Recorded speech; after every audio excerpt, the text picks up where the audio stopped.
સર્વે લક્ષ્મી નારાયણને મારા પ્રણામ. સાથે સાથે શ્રેષ્ઠ સમર્થ બાળકના સર્જન માટે પ્રયત્ન એવા બધા આયોજકોને મારા પ્રણામ. મારી સાથે એક મહારાષ્ટ્રનું મોટું ગ્રુપ છે, એ બધા પાછળ બેઠા છે, જે 5 દિવસથી આ જ વિષય ભણવા આવ્યા છે, એમને પણ મારા પ્રણામ. અને જેમની પાસેથી હું શીખી રહી છું એવા બધા માનનીય દિવ્યાંશુભાઈ, કરિશ્માબેન, ચંદ્રકાંતભાઈ, એ બધાને પણ મારા પ્રણામ.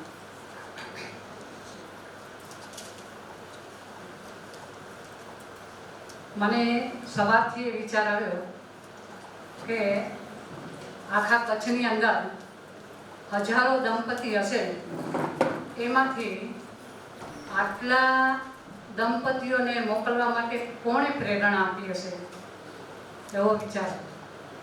તો તમે બધા અહીંયા આવ્યા એના માટે કદાચ ગર્ભ સંસ્કરણ કેન્દ્ર, કડવા પાટીદાર સમાજ, આ બધાનું તો સંકલન હશે જ, પણ ભવિષ્યમાં થનાર સંતાનના મા બાપ માટેનું તમારું જે સંકલન છે અંદર, કે અમારે આવું છે, તમે ત્યાં જાઓ, એવી કોઈ કે તમને પ્રેરણા આપી હશે, એટલા માટે તમે નહીં આવ્યા. નહીંતર ઘણા બધા લોકોને સૂચના મળી હશે, એ અહીંયા નહીં પણ આવે.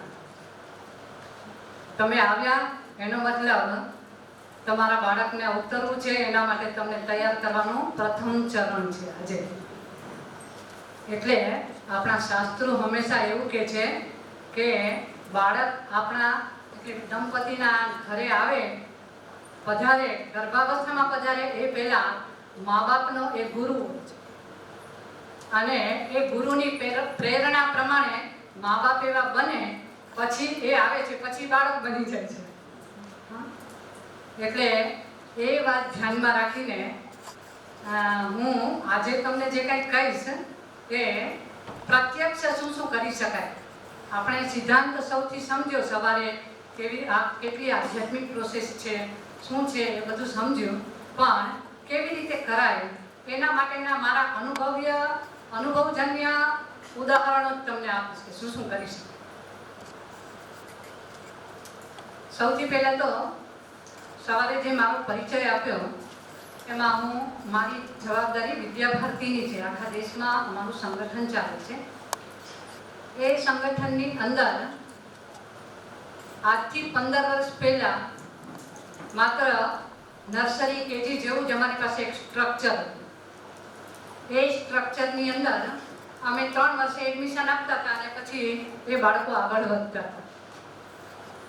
એ પછી ધીરે ધીરે ચાણક્યએ આપેલું એક ભારતીય સૂત્ર હાથમાં આવ્યું, લાલયિત પંચવર્ષાણિ, એટલે 5 વર્ષ સુધી બાળકનું લાલન પાલન કરવું જોઈએ. એવું સૂત્ર જ્યારે હાથમાં આવ્યું ત્યારે બહુ નાની હતી, આજથી 20-25 વર્ષ પહેલાં મારા અધિકારીને મેં પૂછ્યું કે આ લાલયિત પંચવર્ષાણિ 5 વર્ષ સુધી લાલન પાલન કરવું જોઈએ, તો આપણે કેમ ખાલી 2 જ વર્ષ કરીએ, 3 થી 4 ને 4 થી 5? અને એનો અર્થ શું થાય? એમણે મને બહુ સરસ રીતે સમજાવ્યું કે આ સૃષ્ટિની કોઈ પણ ચીજ છે એની શરૂઆત બીજથી જ થાય. આપણે બધા મૂળમાં કિસાન છીએ, આપણને ખબર છે કે આપણે ખેતીની શરૂઆત કરવી હોય તો પહેલાં સારું બીજ શોધવા જ નીકળવું. સારું બીજ હોય તો પછીની આખી પ્રોસેસ છે એ સારો પાક આપે. પણ જો મૂળમાં બીજ જ સારું ન હોય તો આપણે ઉપરથી ઘણી બધી પ્રોસેસ કરીએ તો પણ સારું થાય. એટલે હંમેશા બીજની ચિંતા કરવી જોઈએ. એટલે ચાણક્યએ એવું સૂત્ર આપ્યું છે, આપણા ઋષિમુનિઓએ એવી રચના કરી છે કે બીજ સારું બનાવો તો હંમેશા મનુષ્ય સારું થાય. 3 વર્ષમાં તો ઘણું બધું શીખી ગયા હોય ઘરમાં. એ પછી આપણી પાસે આવે તો ગર્ભાવસ્થા પૂર્વથી માંડીને જે સંસ્કારો સ્થાપિત થયા છે એમાં ઉપરથી જ નાખવાનું થાય. જ્યારે મૂળથી નાખવાની વાત છે એ આપણા ભારતીય શાસ્ત્રમાં બતાવી છે. અને એ પછી મારા મનમાં સતત મંથન ચાલતું હતું કે આપણા દેશની અંદર આપણે ભારતીય શિક્ષા પ્રણાલી કરવી હોય તો આપણે 0 થી 5ની જ કરીએ. અને એ પછી હું, કરિશ્માબેન, દિવ્યાંશુભાઈ, જીતેશભાઈ જાની કરીને છે, અમે બધા મળી અને એક 0 થી પ્રારંભ કરીને 5 વર્ષનું મોડેલ કેવું હોય એના માટેના અમે પ્રયત્નો કર્યા. અને એ પ્રયત્ન આજથી 15 વર્ષ એટલે 6-7માં શરૂઆત કરી.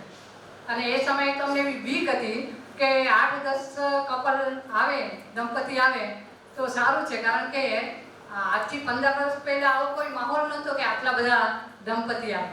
પણ છતાંય અમારા વિદ્યાલયની અંદર આ કાર્ય કર્યું, જેના કારણે વિદ્યાલયના આસપાસના પરિવારના જેટલા હતા એવા 104 કપલ એ સમયે પણ આવ્યા. અને અમારો વિશ્વાસ બહુ જ વધી ગયો હતો. અને શરૂઆત તો કરી દીધી પણ કોઈ અનુભવ નહીં શું કરવું. ત્યારે તો અમારી પાસે આવા કોઈ વિષયો પણ નહોતા કે દંપતીને કઈ વાત કેવી રીતે સમજાવવું. શરૂઆત કરી દીધી એક વખત. અને પછી 1 વર્ષ સુધી બધા શાસ્ત્રોનું વાંચન કરવું પડ્યું કે ભાઈ કશ્યપ સંહિતામાં શું કહ્યું છે, અષ્ટાંગ હૃદયમાં શું કહ્યું છે, આના શ્રેષ્ઠ સંતાન પ્રાપ્તિ માટેના નિયમો ક્યાં ક્યાં છે એ નિયમો પહેલાં શોધીએ અને પછી આપણે દંપતીને સમજાવીએ. એ 104 આવ્યા હતા, એમાંથી 60 લોકો લગભગ 3 મહિના સુધી ટકી ગયા. અને એના બાળકો અત્યારે લગભગ 8માં 9માં સુધી પહોંચ્યા છે. એ અમારા જ વિદ્યાલયમાં છે એટલા બાળકો એકદમ અનોખા બાળકો છે. એટલે કહેવાનો મારો મતલબ એ છે કે હકીકતમાં આ ગાયનેક વિભાગ છે કે એ પ્રકારનો વિભાગ છે એવું નથી, આ શિક્ષણનો વિભાગ છે. અને એટલા માટે અમારા સહયોગ શિશુ મંદિરમાં અહીંયા એટલા માટે ચાલે છે કે શિશુ મંદિરની અંદર જ એક આ ભાગ કર્યો છે. પછી ગાયનેકનો સહયોગ લઈએ છીએ, વૈદ્યનો સહયોગ લઈએ છીએ, એ વસ્તુ અલગ છે. પણ મૂળમાં બીજને શિક્ષિત સંસ્કારિત પ્રક્રિયા કરવી એના મા બાપ ઉપર એ શિક્ષણનો વિષય છે. એટલે હા ચાલે છે. આવા અમારા ગુજરાતની ભારતની અંદર 100 મોડેલ થઈ રહ્યા છે અત્યારે. અને આગળ જતા એ 100 મોડેલ છે એમાંથી આખી અત્યારે જે એનઈપી રાષ્ટ્રીય શિક્ષા નીતિ આવી છે એ રાષ્ટ્રીય શિક્ષા નીતિમાં પણ આ જ વસ્તુ કહી છે. અને એમાં આ મોડેલ છે એનો પથદર્શક બને એવી અમારી આખા ભારતની યોજના છે, વિદ્યાભારતીની યોજના છે. આ એટલા માટે મેં કહ્યું કે ઘણીવાર આપણા મનમાં સંશય થાય કે આ વિદ્યાલયની અંદર આ દવાખાનું કેમ નાખી દીધું આ લોકોએ, તો પૈસા કમાવા માટે નથી, આ નથી, તે નથી. ખરેખર એવું કંઈ જ નથી. આ મૂળ વિચારને પ્રસ્થાપિત કરવા માટેનું એક પ્રયોગ ભૂમિ છે, પ્રયોગ કેન્દ્ર છે. અને આવા 100 કેન્દ્રો ચાલે છે. એ દ્રષ્ટિથી મારી સાથે અત્યારે 30 લોકો પાછળ મરાઠી લોકો પણ આ વિષય ભણવા આવ્યા છે, બેઠા છે. એમની જરા મને વિનંતી છે કે થોડું હિન્દીમાં બોલો તો સારું, કારણ કે સવારથી ગુજરાતી સાંભળે છે એટલે કોઈ પણ અણજાણી ભાષા છે એને સાંભળવાની વધારે કોશિશ કરીએ એટલે આપણું માથું દુખી જાય અથવા આપણને થાક લાગે. એમને આ વિષય સમજવો પણ છે પણ ભાષા નથી આવડતી. એટલે એના કારણે જરા 2-3 લોકોનું સજેશન હતું. મેં એમને એવું કહ્યું કે અમારા લક્ષ્મીનારાયણ કહેશે હું કરીશ, એટલે તમે કહેશો તો હું હિન્દી ભાષામાં બોલું. જ્યાં જ્યાં મને જરૂર પડશે કે અહીંયા નથી સમજાતું ત્યાં હું ગુજરાતી પણ બોલીશ. બરાબર, હિન્દી તો અત્યારે તમે મોબાઈલમાં બધા આખો દિવસ હોવ છો, બોલો ને હિન્દી, વાંધો નહીં ને? ઠીક. જેમ બાળક છે એ મા બાપનો ગુરુ બનીને આવે છે, એને પહેલા સરખા કરે છે, એવી રીતે અમે પણ જ્યારે કેન્દ્ર શરૂ કર્યું ત્યારે અમને સરખા કરવા માટે અમારા પ્રતિભાગીઓ હતા, બહુ સરખા કર્યા છે અમને, અને આ 15 વર્ષમાં ઘણા સરખા કર્યા છે એવું મને લાગે છે. કારણ કે કંઈ જ આપણી પાસે ન હોય અને આપણે 15 વર્ષમાં ઘણું બધું જો બતાવી શકીએ, કોઈને કહી શકીએ, તો એનો મતલબ છે કે આપણા પ્રતિભાગીઓ છે એ આપણા ગુરુ છે. એટલે મારા 15 વર્ષના અનુભવે મને જે કંઈ શીખ્યું છે એ હું તમારી સાથે શેર કરીશ. આજે સવારે દિવ્યાંશુભાઈએ જે વાત કરી કે શ્રેષ્ઠ સંતાન લાવવું એ આધ્યાત્મિક પ્રક્રિયા છે. એના માટે પતિ પત્નીએ બંનેએ પોતાની જાતને શ્રેષ્ઠ બનાવવી પડે, પોતે દિવ્ય બનવું પડે. એ દિવ્ય બનવા માટે શું શું કરવું પડે, તો જે કપલ અમારી પાસે આવ્યા છે એને શું શું કર્યું છે, હું તો એના અનુભવ જ કહીશ, કારણ કે આપણી પાસે કંઈ અનુભવો એવા હતા નહીં. એ સમયે એને આવા વિષયો લીધા, દિવ્યાંશુભાઈ, કરિશ્માબેને, અમે પણ પ્રયોગો તો એને પોતાની જાતે જ કર્યા ને એને એની ચિત્તમાંથી આવેલી બધી જે પ્રોસેસ કરી એ હું તમને કહું છું. અમારા એક ડૉક્ટર ભાવેશભાઈ, गुजराती लोग सामने आ गए, गुजराती लोग सामने आ गए, इसलिए फिर से गुजराती शुरू, ठीक है. सूरत में डॉक्टर भावेश भाई और चांदनी बेन करके डॉक्टर दोनों, वो अपने प्रयोग में जुड़े. उन्होंने ये सारी बात सुनी, लेकिन डॉक्टर थे इसलिए उनको बहुत श्रद्धा से हम इस प्रयोग को सफल बनाने के लिए क्या क्या कर सकते हैं ये उनको अंदर से चिंतन. आगे जाके उन्होंने क्या किया, सबसे पहला परिवार का वातावरण ठीक किया. सबसे पहले हमारा परिवार संस्कारक्षम होना चाहिए, आदर्श होना चाहिए, तभी ये मंदिर बनेगा तो ही ईश्वर आएगा. तो परिवार को ठीक करने के लिए उन्होंने क्या किया, अपने सास, ससुर, देवर, पति, पत्नी, पांचों लोग बैठकर अपने घर को श्रेष्ठ बनाने के लिए हम क्या क्या कर सकते हैं इसके बारे में चिंतन किया. भारतीय वेशभूषा धारण कैसे करना वो उन्होंने तय किया. नीचे बैठकर भोजन करना ये उन्होंने तय किया. अपने घर में से फ्रिज है लेकिन फ्रिज की कोई चीजें उपयोग नहीं करना ये तय किया. हमारे घर में और कोई ऐसी व्यवस्था है, स्प्रे वगैरह, अपनी जो सौंदर्य का साधन, उनका त्याग किया. ऐसे बहुत सारी चीजें उन्होंने गर्भावस्था पूर्व सोची. लेकिन एक सबसे अच्छा प्रयोग जो किया वो मैं बताऊं, उन्होंने अपने बेडरूम को साधना खंड बनाया. ये मैं बताती हूँ तो आपको ऐसा लगेगा कि बेडरूम को साधना खंड बनाना माने क्या. एक बार बेडरूम को साधना खंड बनाने के बाद मैं उनके घर संपर्क में गई तो उनके ससुर ने मुझे बताया कि चांदनी उनको साधना खंड में ले जाइए. तो मैंने सोचा कि साधना खंड माने क्या होगा, तो कोई मंदिर होगा, वहाँ बैठकर पति पत्नी कुछ ध्यान वगैरह करते होंगे. लेकिन वो बेडरूम में ले गए और बेडरूम में जाके मैंने देखा तो सारे ऋषि मनीषियों के, महापुरुषों के फोटो लगाए. केवल दीवार पर नहीं लगाए थे, लेकिन ये पंखा के पास भी उन्होंने फोटो लगाए थे महापुरुषों के. मैंने उनको पूछा कि आप तो मुझे साधना खंड में ले जाने वाले थे, तो आपका ये बेडरूम है. तो बोले हमने पति पत्नी ने सोचा कि बेडरूम को ही हम साधना खंड बनाए. जो दिव्यांशुभाई ने सुबह बताया आप लोगों को कि ये वासना नहीं है, ये काम देवता का बुलाना है, उससे आराधना करना है. इसलिए बेडरूम को सबसे पहले हमारा मंदिर बने. फिर मैंने पूछा कि ये बेडरूम में आप क्या करते हैं, तो बोले रात को सोने के पहले हम साधना करते हैं. सुबह उठकर भी इस बेड पर बैठकर हम ध्यान करते हैं. मैंने बताया कि ये फोटो क्यों लगाए, तो उन्होंने ये बताया कि ये महापुरुष और वैज्ञानिक हमारे भारत को बनाने वाले जितने महापुरुष हैं, उन महापुरुष से हम एक एक गुण मांगते हैं और हम रो रो कर मांगते हैं. जो आज सुबह दिव्यांशुभाई ने बताया कि जितना आप आर्तनाद करेंगे देव की जैसा, ऐसा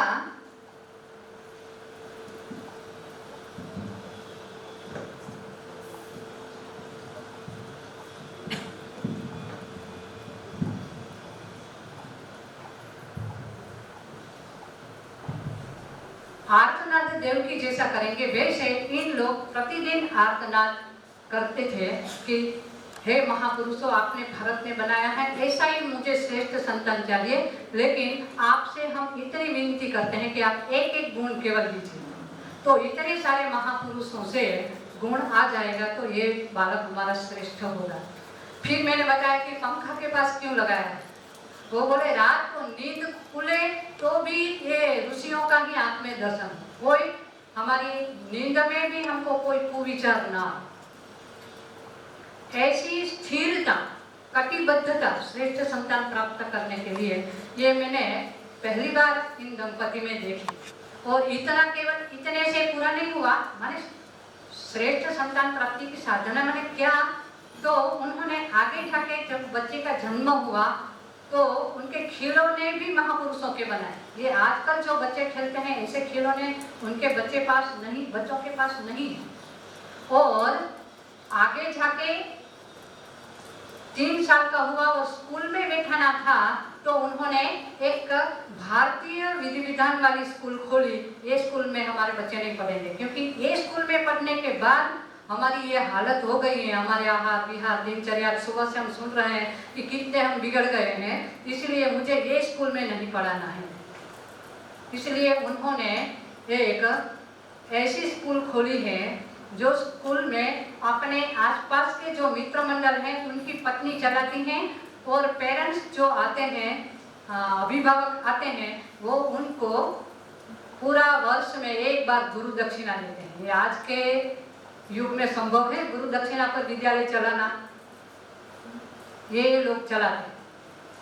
अपने बच्चे को श्रेष्ठ बनाने के लिए शिक्षण प्रणाली बदलना, खिलौने का प्रकार बदलना, अपने जीवन को बदलना, अपने बैकग्राउंड की व्याख्या को बदलना, ये सारा बदलने के बाद श्रेष्ठ संतान आता है। ये इसको ही आज के युग में इसको ही साधना बोलते हैं, ऐसा मैं मानती हूँ, उसको ही साधना बोलते हैं। और अभी अभी वो मुझे मिले थे, उनका लड़का का नाम सत्यव्रत है, तो मैंने बताया कितना हुआ, कितना बड़ा हुआ, तो 5-6 साल का अभी बढ़ गया है। तो मैं बोली कि मुझे तो बहुत आपका ये जीवन अच्छा लगा, आपको ऐसी सोच कहाँ से आई होगी मुझे मालूम नहीं। बोले मैं पढ़ता था, मैं मेडिकल साइंस का पढ़ता था, उस वक्त मुझे एक एक बात ध्यान में आती थी कि ये शिक्षा प्रणाली जो अंग्रेजों ने दी है, पाश्चात्य शिक्षा प्रणाली, इसमें से कभी भी हम भारत का चरित्र निर्माण नहीं कर पाएंगे। इसलिए मेरे अंदर जो दुख था कि भारतीय शिक्षा प्रणाली हम निर्माण करेंगे, लेकिन मैं नहीं कर पाया, तो अभी बेटे के माध्यम से मैंने नई शिक्षा प्रणाली का प्रारंभ किया। तो ये ऐसे श्रेष्ठ बच्चे के माता पिता क्या क्या करते हैं, उसके आयाम क्या क्या होते हैं, ये मैं आपको एक एक के बाद एक एक उदाहरण बता रही हूँ। दूसरी है, अपनी एक कार्यकर्ता है, ये कार्यकर्ता को श्रेष्ठ संतान चाहिए था, पंचकर्म वगैरह सब हो गया, लेकिन संतुष्टि नहीं हुई। उनको लगा कि अभी कुछ साधना की जरूरत है। तो साधना करते समय उन्होंने घर में अग्निहोत्र प्रारंभ किया। अग्निहोत्र से मंत्र जाप हर दिन करती थी। इसके कारण उसको ये अनुभव हुआ कि उसके गर्भ में जब बच्चा आया तो 5वां महीना में जब माँ स्वाहा बोलती थी तो बच्चा भी अंदर से उछल कूद कर स्वाहा करता था। ऐसी अनुभूति उनको खुद को। और ये बालक के दादा दादी सब लोगों को 9 महीना तक इतनी सारी अनुभूतियाँ हुई, मैंने लिख कर भी रखी हैं, अभी एकदम तुरंत नहीं बता सकती हूँ। लेकिन वो बोले कि हमारे घर में हर दिन कुछ ऐसी ऐसी चीज़ें बनती थी कि हमको ऐसा लगता था कि ये क्यों हो रहा है। ये जो लड़का आया उसका नाम नैद्रु है, उनकी बड़ी जो बहन है उसको हर दिन मंदिर जाने की इच्छा हुई। वो बोली 6वीं कक्षा में आई है, उनको कभी मंदिर जाने की इच्छा ऐसे नहीं होती, हमारे साथ आती है, लेकिन नित्य नियम मुझे ये 6 महीना, बाकी के 6 महीना बचे, तीसरा महीना में उनको ये विचार है। 6 महीना तक लगातार वो मंदिर गई और मंदिर जाने के बाद वहाँ बैठे हुए लोगों को 1-1, 2-2 रुपया देने की इच्छा हुई। किसको हुई प्रेरणा? बड़ी बहन।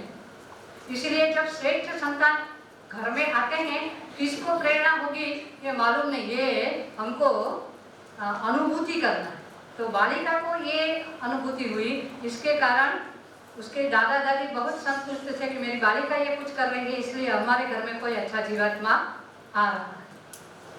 तो हर दिन सायंकाल ये अग्निहोत्र करना ये बहुत जरूरी है, क्योंकि सुबह और सायंकाल दोनों टाइम सूर्योदय और सूर्यास्त ये दोनों समय सूर्य आते हैं, सूर्य जाते हैं। ये दोनों समय सूर्य और हमारा अग्निहोत्र के अग्नि का पूरा संकलन होता है।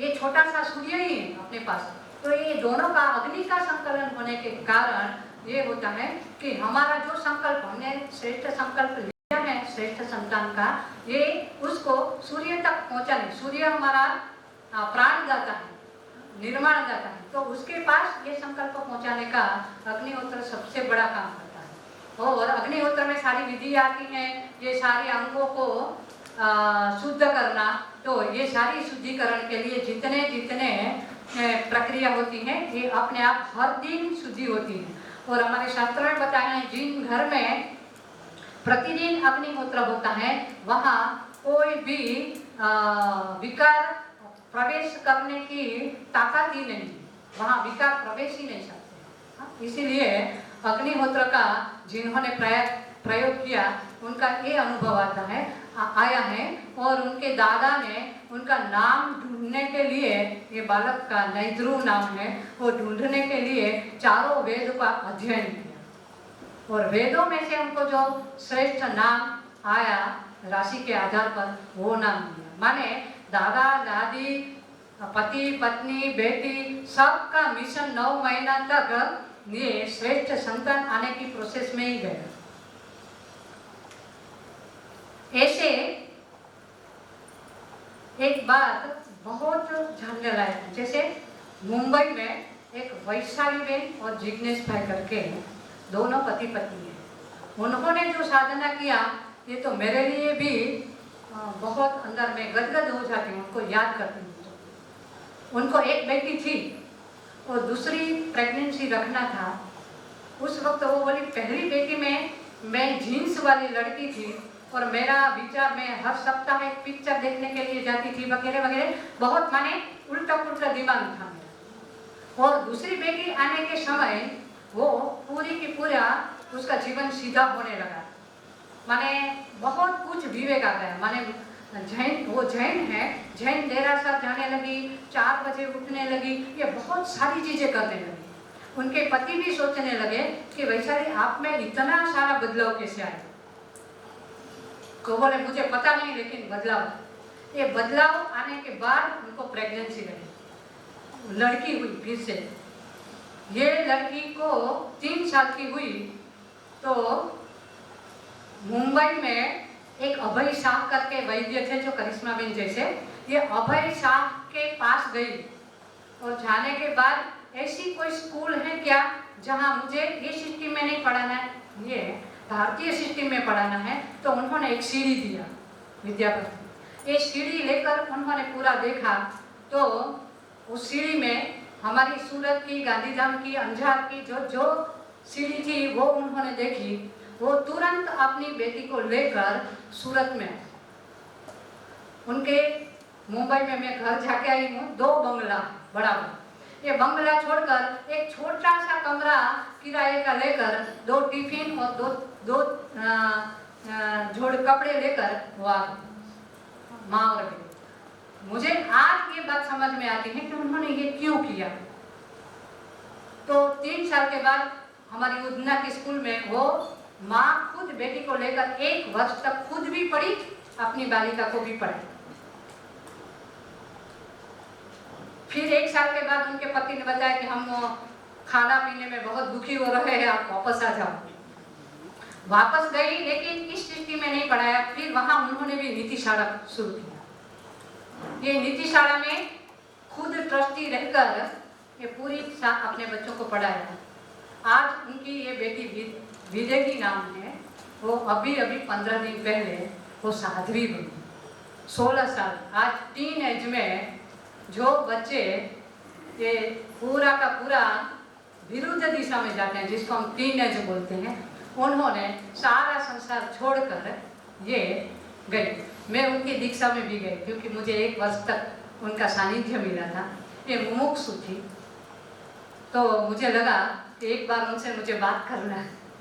तो मैंने बात किया कि विदेही आपको 16 साल में ऐसा विचार कैसे आया? हम लोगों को तो इतने बड़े हो गए तो भी ये संसार की एक भी चीज छोड़ना हमारे लिए कठिन है, और आपने तो अपना बाल सहित सफेद वस्त्रों में सारा छोड़ दिया, जूते छोड़ दिया, सब छोड़ दिया, कैसे आपको विचार आया? वो बोले दीदी रास्ता यही सही है, रास्ता यही सही है। तो मुझे लगा कि क्या हम हमारी स्टूडेंट हैं या हमारे गुरु हैं?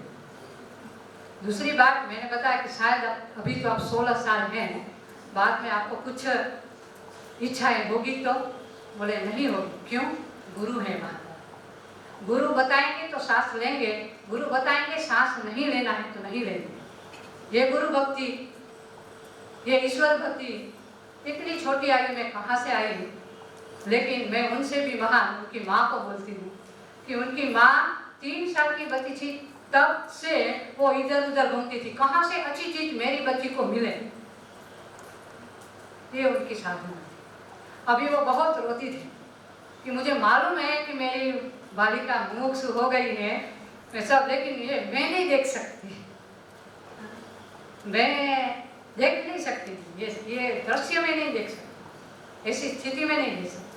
मैंने बताया थोड़ा समय के बाद आप स्वाभाविक हो जाएंगे, आपने जैसा सोचा था ऐसा ही बालक आपके घर आया है, तो उनको सहयोग देना ये हमारा काम है। माता पिता मुझे भी ऐसा बता के गए कि यही रास्ता सही है, इसका मतलब मेरी भी गुरु है, रास्ता तो वही सही है, ईश्वर की ओर जाना रास्ता सही है। लेकिन हमारी पूरी जीवन और भी हमारी तो अभी आगे इच्छा है कि दूसरे जन्म में भी ये काम करेंगे, उनकी सीधा डायरेक्ट कनेक्शन हो गया ये विकास। और मोबाइल के युग में 16 साल में सब छोड़ देना बहुत साधना मांगी, लेकिन ये सब माँ ने किया। पिता का रोल कितना था? आपको वैशाली सूरत में रहना है, जाओ, आपको जो चाहिए वो मैं पहुंचाऊंगा, आप अच्छे साधु साध्वी के पास उसका अध्ययन करवाना है करवाओ, उसको जीवन की दृष्टि मिले, इसके लिए आपको जो करना है वो करो, मैं यहाँ बैठकर आपको जो चाहिए वो भेजूंगा। ये पति पत्नी का दाम्पत्य जो है श्रेष्ठ संतान करने के लिए ये समन्वय दोनों का ये बहुत जरूरी है। उनके घर में, या वैशाली बहन के घर में कुछ नियम, मैं भी उनके घर जाती थी, मैं वो 4 बजे उठ जाते हैं, तो मैं संशोधन करती हूँ वहाँ जाके 4 बजे क्यों उठते हैं। वैसे मैं भी 4:30 उठ जाती हूँ, लेकिन मैंने उनको पूछा क्यों, तो मुझे उन्होंने बहुत अच्छी चीज़ें बताई, जिसके कारण ही ये वैदिक साध्वी बनी है। लेकिन उन्होंने मुझे ये बताया कि 4 बजे सारी प्रकृति उठ जाती है, केवल मनुष्य को छोड़कर। एक फूल भी खिल जाता है, मनुष्य को छोड़कर सारी प्रकृति जागृत होती है, प्रसन्न होती है, कलरव होता है। मनुष्य 4 बजे के बाद ही नींद करता है। ये सबसे अपने विकास में बाधा रूप है। दूसरा उन्होंने कारण बताया कि हम 4 बजे उठ जाते हैं, उस वक्त तुरंत हमको भगवान की सेवा पूजा करने की इच्छा होती है, कुछ खाना पकाने ऐसी इच्छा नहीं होती है 6 बजे तक। ये भी सही है, हर एक लोग, कोई भी घर में आप जाइए तो जल्दी उठते हैं, वो पूजा प्रार्थना, नहाना धोना, शरीर शुद्धि करना यही करते हैं, तुरंत खाते पीते नहीं। तो ये समय साधना जब हम करते हैं 4 बजे उठकर, और जो लोग ये सनातन संस्कृति का प्रयोग कर रहे हैं, जैसे हिमालय में स्थित बहुत बड़े 500 हजार वर्ष के जो साधु संत हैं, ये कोई हमारे जैसे साधना नहीं करते हैं, वो तो संकल्प बल से पूरा राष्ट्र को ठीक करते हैं। तो ऐसी साधना वो 3 बजे उठकर करते हैं ब्राह्मण मुहूर्त में। तो उनका जो संकल्प इस सृष्टि पर आता है और हम भी संकल्प अच्छा करते हैं तो हमारा दोनों का संकल्प एक दूसरों का आकर्षित हो जाता है। इसके कारण हम जो चाहे वैसा संकल्प को सिद्ध कर सकते हैं। इसमें ये साधनारत लोगों का साधना का जो फल है, संकल्प है, वो हम लोगों को बल देता है, एक रूप हो जाता है। इसलिए मनुष्य को जल्दी उठकर क्यों करना चाहिए साधना, ये सारा उनके घर में किया, इसके कारण ही ये परिणाम आया। लेकिन ये सारी बातें जो उनके माँ को, जो एक जीन्स वाली लड़की थी, घूमने फिरने वाली, पिक्चर देखने वाली, उनको इतना ज्ञान कैसे आया वो मुझे समझ में मैं समझती थी कि ये लड़की के द्वारा उनको आया। इसलिए बच्चे अपने गुरु हैं, पहले माँ बाप को ठीक करते हैं, बाद में वो आते हैं और 16 साल में हम सबको संसार में आसक्त करते, फिर चले जाते हैं, हम देखते रह जाते हैं। ऐसे माँ बाप की साधना ईश्वर करवाते हैं हमको। एक है अपनी रेशमा करके है, दंपति के रूप में जुड़ी थी। उन्होंने 9 महीना तक चूल्हे का खाना ही खाया, वो भी आधुनिक है लड़की, लेकिन चूल्हे का खाना खाया, कृषि किया, गौ सेवा की, ये सारी क्रिया करने के बाद अभी उनकी लड़की जो हरीश्री है वो बहुत तेजस्वी और बहुत माने इंटेलिजेंट जिसको बोलते हैं, बहुत करते हैं। लेकिन अभी भी उनको प्रकृति की गोद में ही रखा है। ये सारी आधुनिक जो पाठशालाओं में उन्होंने नहीं बिठाया है। उन्होंने ना कभी सोनोग्राफी करवाई, घर में ही डिलीवरी किया है। और हम जो थाली बजाते हैं ऐसी कुछ प्रोसेस नहीं किया, उन्होंने आरती किया और ये झल्लरी की आरती का आवाज सुनकर ही उनकी बेटी ने इस संसार में प्रवेश किया। और कोई वैक्सीन वगैरह कुछ नहीं दिया है, वो बहुत हेल्दी लड़की है। खास करके एक विपुल भाई करके लिंबड़ी जो राजकोट के पास है, वो पति पत्नी जुड़े थे हमारे केंद्र में। तो वो दोनों को ऐसी इच्छा थी कि हमारा बालक सन्यासी बन जाए। तो पहले से उन्होंने सोचा, सोचने के बाद फिर हमारे यहाँ संस्कार करने के लिए पंचकर्मा सब करवाया। बाद में वो दोनों गर्भाधान संस्कार पुत्रेष्टि यज्ञ करने के लिए आए। जब पुत्रेष्टि यज्ञ पूरा हुआ कि उनके पिता को ध्यान लग गया, 1 घंटा तक ध्यान लग गया, उसमें हम कुछ नहीं कर सकते थे। ध्यान वापस कैसे लाना वो भी मालूम नहीं था। तो उनकी पत्नी ने हेतल बिन थी, उन्होंने बताया कि उनको बार बार ऐसा ध्यान लग जाता है। ऐसा इसके बाद तो धीरे धीरे अपने आप हमने सभासन में सुला दिए, धीरे धीरे वो जागरूक हुए। आगे जाके उनके घर में बेटा हुआ, उनका नाम भी ध्यान है, उनका नाम भी उन्होंने ध्यान दिया है। अभी ध्यान बड़ा हो गया है, 7-8 वर्ष का।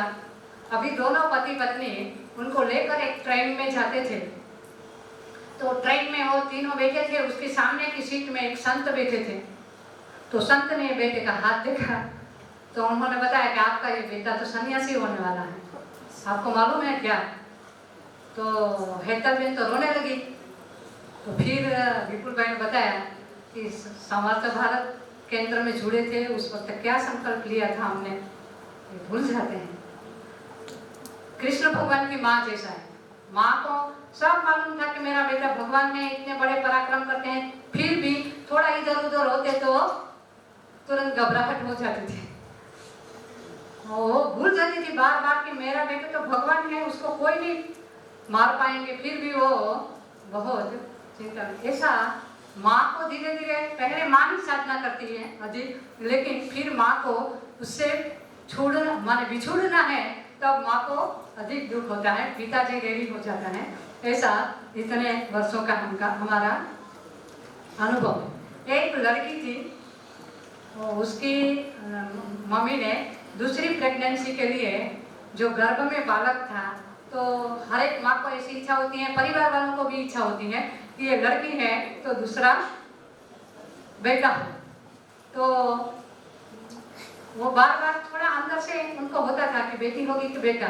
वैसे तो बोलती थी कि बेटी होगी तो भी मुझे बराबर ही है, मुझे श्रेष्ठ संतान चाहिए, बेटी बेटा में मैं नहीं मानती। फिर भी अंदर से इच्छा कुछ न कुछ होती हुई। इसके कारण उनको गर्भाशय में थोड़ा तकलीफ भी था, इसलिए सोनोग्राफी करने के लिए डॉक्टर ने बताया था कि आपको 2 महीना में एक बार जाना है। तो जाते थे, लेकिन उनकी अंदर बेटी ही थी, वो बेटी उल्टी हो जाती थी। उन्होंने 9 महीना में 2-3 बार सोनोग्राफी करवाया, नहीं करने दिया, एक भी बार नहीं करने। ये बच्चे अंदर से बहुत स्ट्रॉन्ग है। आज सुबह का विचार हमने अंदर से उनको मालूम है कि ये झंझट में मुझे मेरे माता पिता को डालना नहीं है, बेटी है या बेटा है। तो ऐसी बहुत सारी चीजें होती हैं। मैं आदिवासी एरिया में रहती हूँ, अंकलेश्वर के पास, जहाँ सीजर बीजर कुछ नहीं होता, नेचुरली लोग हैं, पूरा खेतों में डिलीवरी करने वाले। तो मैं उनका भी सर्वे करती हूँ। इसकी जो डाई होती है ना, डायन बोलते हैं हम, ये डायन को एक बार मैंने 29 डायनों को, करिश्मा बेन और हितेश आए थे, एक बार मीटिंग किया। हर एक डायन की अलग अलग अनुभव आधारित कला। ये डायन बोलते हैं कि डॉक्टर देंगे ड्यू डेट, और मैं दूंगी तो मेरी ही सही होगी, डॉक्टर की सही नहीं होगी। डॉक्टर 29 बताते हैं, डायन बताती हैं 19, तो 19 को ही डिलीवरी आती है, 29 को नहीं आती। मैं कभी कभी ये सोचती हूँ कि ऐसे क्यों, डॉक्टर तो पूरा जांच करके बताते हैं। तो डॉक्टर, मैंने हितेश भाई वगैरह पूछा, वो बोले हम पढ़े लिखे डॉक्टर हैं, वो अनुभवी डॉक्टर है, इसलिए उनके शरीर और स्ट्रक्चर से, उनकी आंखों से, चेहरे से बता देते हैं कि आपकी डिलीवरी कब होगी, कैसे होगी। तो ये अनुभवी डायन को मैंने एक बार पूछा कि यहाँ सीजर नहीं होता है, यहाँ 9 महीना सब खेत में काम करते हैं, और कुछ ना डाइट चार्ट है ना कुछ है, तो यहाँ स्वस्थ क्यों रहते हैं 9 महीना तक। उनको तो इतना खाना पीना भी, हम जो फ्रूट खाते हैं, ड्राई फ्रूट खाते हैं, वो तो कुछ नहीं खाते, तो भी क्यों ऐसे हैं। वो बोले एक तो नेचर, प्रकृति के अंदर रहते हैं, वो ना उनको योगाभ्यास कुछ नहीं, वो तो खेत में चले जाते हैं सुबह सुबह। और दूसरा है, वो खाने पीने में कुछ गड़बड़ नहीं करते, वहाँ कुछ ऐसा मिलता ही नहीं है कि उनके शरीर को बिगाड़े। और तीसरी बात उन्होंने ये बताई कि हमारे यहाँ चक्की आ गई है लोग आटा पीसने की, लेकिन 9 महीना तक हर एक महिला को आटा पीसना है, वही आटा खाना है। मैं करिश्मा बेन से चर्चा करती हूँ, ऐसा क्यों, बोले हम ऐसे कमर का मालिश करने के लिए, एक्सरसाइज करने के लिए बताते हैं, उसमें स्वाभाविक एक्सरसाइज होती है। इसीलिए अपने जीवनचर्या में जो स्वाभाविक प्रोसेस थी वो अभी बंद हो गई, इसलिए हमको एक्सरसाइज, योगा वैसे सब करना है। और दूसरा जो था, वो साल पर ये भारा, लकड़ी का भारा लेकर प्रेग्नेंट अवस्था में 4-5 महीना तक वो लेते। तो इसका मतलब मैंने मेरे मन से सोचा कि यहाँ वजन उठाने के कारण ये जो मेरुदंड हैं वो बिल्कुल स्थितिस्थापक और जैसा रहना चाहिए प्रेग्नेंट अवस्था में वो रहता होगा, इसके कारण वो ये करते हैं। दोनों चीजें उन्होंने बताई। बाकी दूध कुछ नहीं पीते, घी तो उनको, उनके घर में एक दूध भी नहीं मिलता। ऐसे आदिवासी एरिया की जो महिला है, ये महिलाओं का ये बहुत ये रखता है कि वो जो उनकी दिनचर्या, उनकी ऋतुचर्या, उनके आहार, वो कुछ बातें नहीं करते हैं माने नहीं करते, ये उनका सिद्धांत होता है। कुछ बातें संस्कारों के कारण क्या होता है, हमारे गर्भ विज्ञान केंद्र में संस्कार करते हैं, तो कुछ संस्कारों में ऐसे ऐसे नाम लेकर आते हैं जैसे पिंकी, रिंकी, ट्विंकल, हैरी ऐसा नाम लेकर आते हैं और हमको बताते हैं आप नामकरण कर दीजिए। हमने एक कड़ाई रखी है कि आप अर्थ सबर राशि के आधार पर नाम लेकर आएंगे तो ही हम नामकरण संस्कार करेंगे, नहीं तो नहीं करेंगे। इसके कारण अभी सब लोग जो हमारे यहाँ केंद्र में संस्कार कराने के लिए आते हैं, ये सारे लोग अभी अच्छे नाम, संस्कार सभर नाम देने लगे। नहीं तो YouTube में सर्च करके जैसे वैसे नाम आते हैं वो सब दे देते थे, अर्थ मालूम नहीं होता था। मैं ये अंदाजा निकालती हूँ कि हमारे जितने संस्कार बंद हो जाएंगे, जैसे हम पुंसवन संस्कार गुजरात में से बंद हो गया, जात कर्म संस्कार गुजरात में से बंद हो गया, गर्भाधान संस्कार गुजरात में नहीं है। जितने संस्कार बंद होते जाएंगे वो हम उल्टा पुल्टा करने लगेंगे। संस्कार हमारे ऊपर अनुशासन है, ऐसा नाम नहीं देना चाहिए। ऐसा संस्कार आया कि तुरंत हम लाइन पर आ गए। इसलिए संस्कार है हमको अनुशासित रखने के लिए बहुत बड़ी चीज है, जिसको हम भूल रहे हैं, नहीं कर रहे हैं। तो ये निष्क्रमण संस्कार तो बोलना भी नहीं आता किसी को। पहली बार घर के बाहर ले जाते हैं उसको निष्क्रमण बोलते हैं, तो ये संस्कार का शब्द भी नहीं आता। सीमंत संस्कार है, सीमा रेखा यहाँ से बंधती है, इसको सीमा बंधन कहते हैं। इसको श्रीमंत बोलते हैं। श्रीमंत अर्थात पैसा वाला, माने श्रीमंत और सीमंत का अर्थ भी हमको मालूम नहीं है, क्योंकि हमारे यहाँ संस्कार लुप्त होने जाता है। इसलिए हम लोगों को ये ध्यान रखना चाहिए कि ये विद्या भारती का दायित्व है, ये सारा पुनः अपने शास्त्रीय सिद्धांतों को प्रस्थापित करने का। इसलिए ये विद्या भारती कर रही है। पूरे गांधीधाम में बहुत सारे विद्यालय होंगे, 500 1000 विद्यालय, सब लोग ये काम नहीं करते। ये सहयोग शिशु मंदिर करते हैं या तो विद्या भारती के विद्यालय जहाँ करते हैं, इसीलिए करते हैं कि हमको ये सारा संस्कृति का प्रस्थापन पुनः करना है। तो मैंने आपके सामने उदाहरण इसीलिए दिया कि मैं बताया वही आपको करना है, ऐसा नहीं है। हाँ? आपको क्या क्या आयाम करना है, आप एक बार भगवान से आर्तनाद करके ध्यान करेंगे, प्रार्थना करेंगे, आपको अंदर से आएगा कि मुझे कैसा बालक चाहिए। आप इसको प्रेशर भी मत डालिए कि मैं सोचूं क्या, कैसा हम दोनों पति पत्नी मिलकर कैसा होना चाहिए। विवेकानंद की माता को मालूम नहीं था कि मुझे मेरे घर विवेकानंद आएगा। उन्होंने शिव की पूजा की, आराधना की, उनके घर बेटा आया, उन्होंने अच्छा काम किया, उसका नाम विवेकानंद बन गया। उनको पहले तक थोड़ा मालूम था कि विवेकानंद आने वाला है।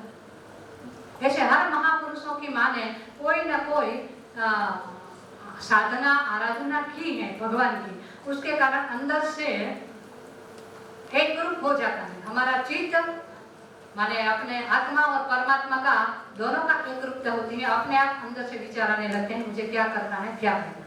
इसलिए मैंने यहाँ बताया है ये केवल व्यवहारिक आयाम हमारे लोग करते हैं, क्या क्या करते हैं ये मैंने बताया है।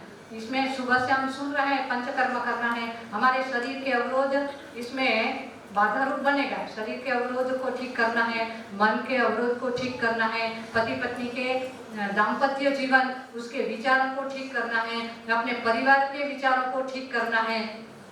ये सब सारी मैंने तो एक कार्यक्रम ऐसा भी किया था कि हमारी जो महिलाएं समर्थ भारत में पढ़ने के लिए आती थी, सप्ताह 15 दिन में, वो बोलती थी एक बार हमारी सास को ये समझाओ। हाँ, तो मैंने एक बार सास और बहू दोनों को इकट्ठा बुलाया। एक बार बहू को नहीं बुलाया, केवल सास को बुलाया कि आपको 9 महीना दरमियान क्या क्या ध्यान रखना चाहिए। ऐसे अलग अलग प्रकार से शिक्षा हमारा केंद्र करता है। कभी कभी सास ऐसा बोलते हैं कि हमने भी बच्चे निर्माण किए हैं, आपका पति है, मैंने निर्माण किया, क्या इसमें गड़बड़ है, कभी बोलेंगे। तो मैंने संस्कार दिया ही है, तो ये कोई बड़ी बात तो है नहीं। संसार में सब पशु पक्षी सब लोग बच्चे को जन्म देते हैं, जन्म देना, इसमें पढ़ने के लिए जाने की क्या जरूरत है, इसमें पंचकर्म कराने की क्या जरूरत है। ऐसे ऐसे सारे प्रश्न हम जब जुड़ेंगे तो आएंगे, तो उस वक्त हमको क्या क्या समस्याएं आती हैं वो एक बार उसके संयोजक, उसके डॉक्टर उसको बताना, वो इसमें से रास्ता निकालेगा। एक बार उनकी सास को यहाँ पढ़ने के लिए बुलाए, उन्होंने देखा मेरी बहू क्या पढ़ रही है, बाद में कभी कुछ नहीं बोले। दूसरी बार आना भी नहीं पड़ा उनको, उन्होंने देख लिया कि ये विद्यालय जो कर रहा है वो ठीक है। उस दृष्टि से शरीर शुद्धि, मन शुद्धि, चित्त शुद्धि, सेवा कार्य करना, और सभी को, परिवार वाले को जीतने के लिए सेवा सबसे बड़ा माध्यम है। सेवा करने से सब लोगों को जीता जाता है। तो ऐसे सेवा करेंगे तो आपके परिवार में पूरा वातावरण बनेगा। और दिव्य श्रेष्ठ आत्मा के लिए हमको पहले दिव्य बनना पड़ेगा, श्रेष्ठ बनना पड़ेगा, पवित्र बनना पड़ेगा।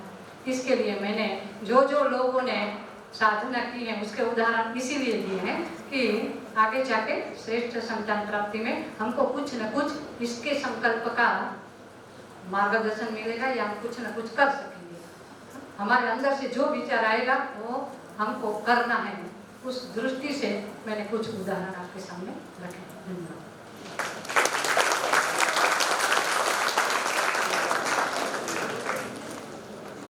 माननीय आशाबेन, હું શ્રી અંજુબેનને વિનંતી કરીશ કે આ તકે આપણ અત્રે 2 મિનિટ સંબોધન કરશો। આખો ભારતભરમાં મેં સમજ્યું છે ત્યાં સુધી 100 કેન્દ્ર ચાલી રહ્યા છે। તો ખરેખર આશાની કિરણ છો તમે ભારતની।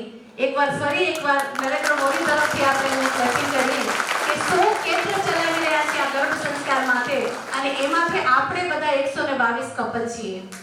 ખૂબ ખૂબ ધન્યવાદ આશાબેન।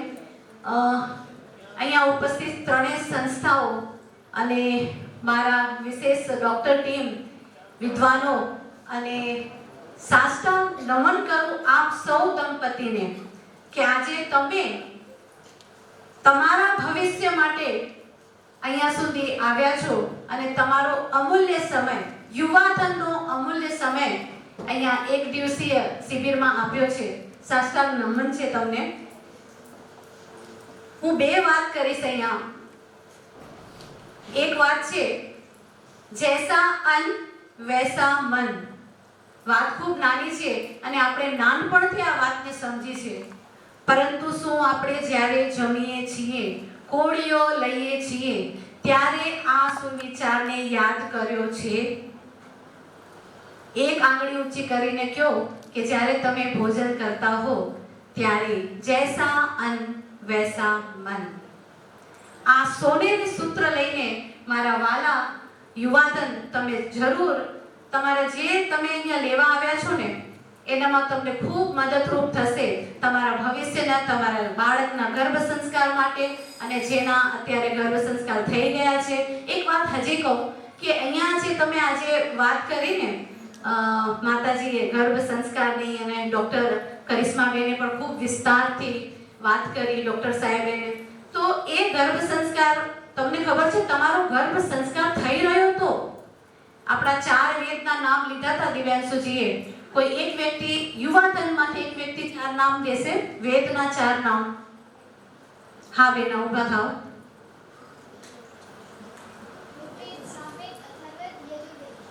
આ 4 વેદ હું ભારતભરમાં જ્યારે વેદ પ્રચારમાં જાઉં ને ત્યારે સંતાનો તમારા જેવા યુવાધન નામ નથી લઈ શકતા। એના માટે હું તમને દોષી નથી ઠેરાવતી, તમારા માતા પિતાને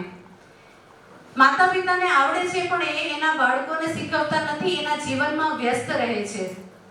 તો ક્યાંક ને ક્યાંક માતા પિતા તરફથી ખૂટે છે ત્યારે તમને 4 વેદના નામ નથી આવડતા। ડોક્ટર ડિગ્રી લીધેલા બાળકો મારી સામે ગર્ભ સંસ્કાર લેતા હોય ને તો મેડમ એને 4 વેદના નામ નથી આવડતા। એ આપણી દુર્દશા કહેવાય ભારતીય સંસ્કૃતિની કે જે પણ હોય એના પર પણ આપણે વર્ક કરી રહ્યા છીએ। તો અહીંયા જે હું બે વાત કરી રહી હતી જૈસા અન્ન વૈસા મન, આ વાતના સૂત્રમાં હું એક સત્ય ઘટના આપ સૌ સમક્ષ મૂકીશ કે મુંબઈમાં નવરાત્રિનો પર્વ ચાલી રહ્યો હતો અને એ નવરાત્રિ પર્વમાં સમૂહ નવરાત્રિ ખૂબ મોટા પ્લોટમાં થતી હોય મુંબઈમાં પાસ સિસ્ટમથી। તો ત્યાં જેમ આ ભાઈ વિડીયો રેકોર્ડિંગ કરી રહ્યા છે ને એમ ત્યાં અમારા મુંબઈના પાટીદારના ભાઈ છે જયંતિભાઈ, હું નામ લઈને જ કહીશ કારણ કે એમની સાથેનો જે સંવાદ હતો ને એ ભાઈનું જે રુદન હતું ને તે આ સમક્ષ એ સત્ય ઘટના કે ભાઈ મને કે અંજુબેન તમે શું કરી રહ્યા છો ત્યારે, તો હું બાજુમાં બેઠેલી એમને કીધું કે આવી રીતે વેદ પ્રચારક ને ગર્ભ સંસ્કાર ને યજ્ઞ અને 16 સંસ્કાર વિશે યુવાધનને સમજાવતી હોઉં છું. તો ભાઈ કે આપણા યુવાધનની વાત તો પછી આવી, એ કે જે માતા પિતા અત્યારે દુખી છે ભાગેડું લગ્ન માટે કે જે પણ ઘટનાઓ ઘટતી હોય યુવાધનમાં કે એમના માતા પિતાને સાચવી નથી શકતા અથવા તો ઊંચા અવાજે અભદ્ર રીતે બોલતા હોય, જે પણ યુવાધનમાં જે અત્યારે આપણને જોવા મળે છે એ બધામાં ક્યાંક ને ક્યાંક આપણી માતાઓ છે. દુઃખ ન લગાડો, હું પણ એમાં આવી જાઉં, પણ માતાઓ બારે જમવા જાય ને તો રસ્તામાં ઊભા રહીને પાણી, આ જેના શબ્દો છે એ કે રસ્તામાં ઊભા રહીને પાણીપુરી ખાતા હોય અને એ ભાઈ જે પાણીપુરી બનાવતો હોય એના વિચારો કેવા હોય તમે તમારા મનની અંદર વિચારી લેજો જ્યારે ખાવા જાઓ ને ત્યારે. તો એ જે ભૈયા લોકો જે પાણીપુરી બનાવતા હોય એ આપણે ખાઈએ. અને પ્રેગ્નન્ટ લેડી ખાસ એને ફરમાઈશ કરે છે એના હસબન્ડને કે મને આજે મન થયું છે ને હું બહારે જાઉં. સમજાવું છું. તમારા જેવી યુવા દીકરીની ફરમાઈશ હોય ને શાયદ મેં પણ કરી હતી, મારા હસબન્ડને મને આઈસ્ક્રીમ ખાવા લઈ જાઓ ને, હે ને, તો આવી તમે પણ કરતા હશો ને કરજો, પણ સાત્વિક ખોરાકનું જૈસા અન્ન વૈસા મન એ સોનેરી સૂત્રને યાદ રાખીને ફરમાઈશ કરજો. તો આજનો જે આ તમે એક દિવસનો અમૂલ્ય સમય આપ્યો છે ને એ સાર્થક થશે. આ બે વાત ખૂબ જ જીવનમાં ઉતારવા જેવી છે અને એ સત્ય ઘટના પર ખૂબ દીકરીઓના અને કેસો બન્યા. તો એ ભાઈનું રુદન હતું કે જ્યારે મમ્મી ખાવાના ખોરાકમાં કે એના વિચાર શક્તિમાં જ્યારે બદલાવ નહીં લાવે ને ત્યાં સુધી સમાજમાં કોઈ રિઝલ્ટ નહીં મળે.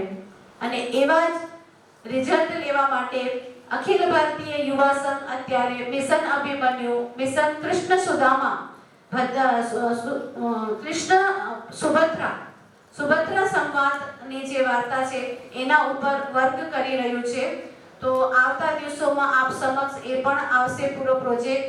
અને બીજી એક વાત કરું તો આપણા મહાત્મા ગાંધી પણ કહેતા હતા કે એક દીકરો એજ્યુકેટ થાય ને તો એક પરિવાર શિક્ષિત બને, પરંતુ જ્યારે એક દીકરી એજ્યુકેટેડ થાય તો એ બે પરિવાર શિક્ષિત થાય છે. તો અહીંયા બેઠેલી દરેક દીકરીને મને એ જ નિવેદન છે કે તમે બે કુળને તારવા વાળી દીકરીઓ છો, તો તમારી જિમ્મેદારી એક માતા તરીકે વિશેષ હોય છે આપણા સૌની, નારી શક્તિની. હમણાં 3 દિવસ પહેલા જ સીતા અષ્ટમી, જે આપણને ખબર પણ નથી, દરેક મહાન વિદ્વાનોના આપણે જન્મ જયંતિ મનાવતા હોઈએ, પણ યુપી અને બિહારમાં સીતા અષ્ટમી દિવસ મનાવવામાં આવે છે. નારી શક્તિ જે આપણા જીવનના અનુકરણીય છે. સીતામાનું જીવન જોવો, એ રાજકુમારી હતા. રાજા જનકને ત્યાંથી આવેલા રાજા દશરથને ત્યાં એને 14 વર્ષનો વનવાસ પણ એના પતિને કમ્પ્લેન નહોતી કરી. તો આપણે પણ સૌ સાથે મળી જીવનના 7 પગલાના જે સંકલ્પ લીધા છે ને એ સંકલ્પને જીવનમાં સાર્થક ઉતારીએ. અને સાથે સાથે એ વાત તો હંમેશા ધ્યાન રાખીએ કે માં છે ને, માં એ આખા સૃષ્ટિનું સર્જન કરવા વાળી છે. ધરતીને માં કહેવામાં આવી છે અને આપણી અંદર પણ એ ગુણ છે. તો 4 વેદમાં પણ આ વાત છે 16 સંસ્કારના રૂપમાં કે ગર્ભ સંસ્કાર એ જીવાત્મા જે આપણા મનુષ્ય જન્મ જે 16 સંસ્કાર 4 વેદોમાં છે એવો પહેલો જે આજે આપણે સમજ્યો ગર્ભ સંસ્કાર. તો એની પૂર્વ તૈયારી માટે આપને ડોક્ટર કરિશ્માબેને કીધું 9 મહિના, પણ તમને ખબર છે કૃષ્ણ ભગવાને એ કૃષ્ણ જેવા સંતાન માટે કેટલો સમય આપ્યો તો પૂર્વ તૈયારીમાં? કોઈ કહેશે? અચ્છા, પહેલા એમના પત્નીનું નામ શું હતું કૃષ્ણ ભગવાનની? રૂકમણી, બરાબર. અને બીજા એક હતા સત્યભામા. તો સત્યભામા ને જ્યારે કૃષ્ણ ભગવાન સાથે વાર્તાલાપ થતો હતો તો કૃષ્ણ ભગવાને કીધું કે તમને કેવા સંતાન જોઈએ છે? ત્યારે કૃષ્ણ ભગવાને કીધું હતું કે કૃષ્ણ ભગવાને વરદાન માંગવાનું કીધું હતું. ત્યારે સત્યભામાએ વરદાન માંગ્યું હતું કે મને તમારા જેવા સંતાન જોઈએ. ત્યારે એ લોકોએ 12 વર્ષ તપ કર્યું હતું અને બ્રહ્મચર્ય પાળ્યું હતું. તો અહીંયા તો આપણા ડોક્ટર બેને અને માતાજીએ 9 મહિનાની જ વાત કરી છે, એટલે કેટલું સરળ બનાવી દીધું છે પૂર્વ તૈયારી માટે. એમ રાઈટ ડોક્ટર બેન? તો 9 મહિના આપણે ખોરાકમાં શું ધ્યાન રાખીશું? જૈસા અન્ન વૈસા મન.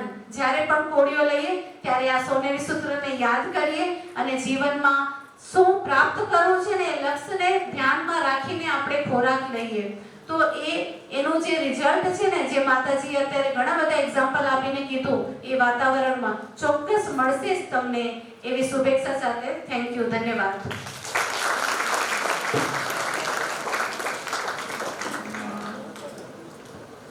આભાર શ્રી અંજુબેન. આ સત્રના અંત તરફ આપણે જઈ રહ્યા છીએ ત્યારે એકવાર ફરીથી સન્માનનો દોર આપણે આગળ વધારીએ. ત્યારે મહિલા મંડળ ગાંધીધામના પ્રમુખ શ્રી સાવિત્રીબેન પાટીદાર તેમજ મહિલા મંડળ મહામંત્રી શ્રી ઉર્મિલાબેન પોકારને હું નમ્ર વિનંતી કરીશ કે આપ માનનીય આશાબેન થાનકીનું સન્માન કરવા માટે પધારો.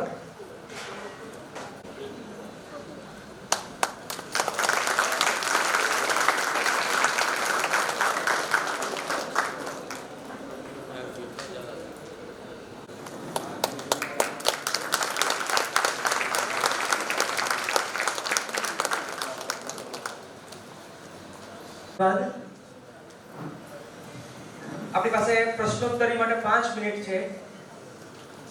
અત્યારે જે વિષય થયો શ્રેષ્ઠ સંતાન પ્રાપ્તિ વ્યવહારિક આયામ, જે નાના નાના ઉદાહરણો આપ્યા માનનીય આશાબેને, આ વિષય સંબંધિત આપને કોઈ પ્રશ્ન હોય તો આપ 5 મિનિટમાં રજૂ કરી શકો છો.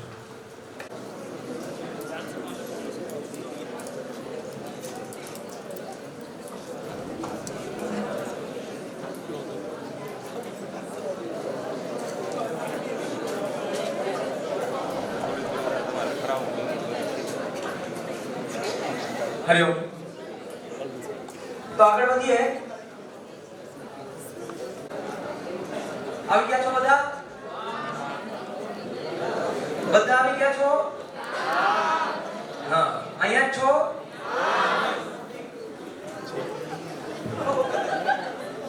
ચાલો તો શરૂ કરીએ.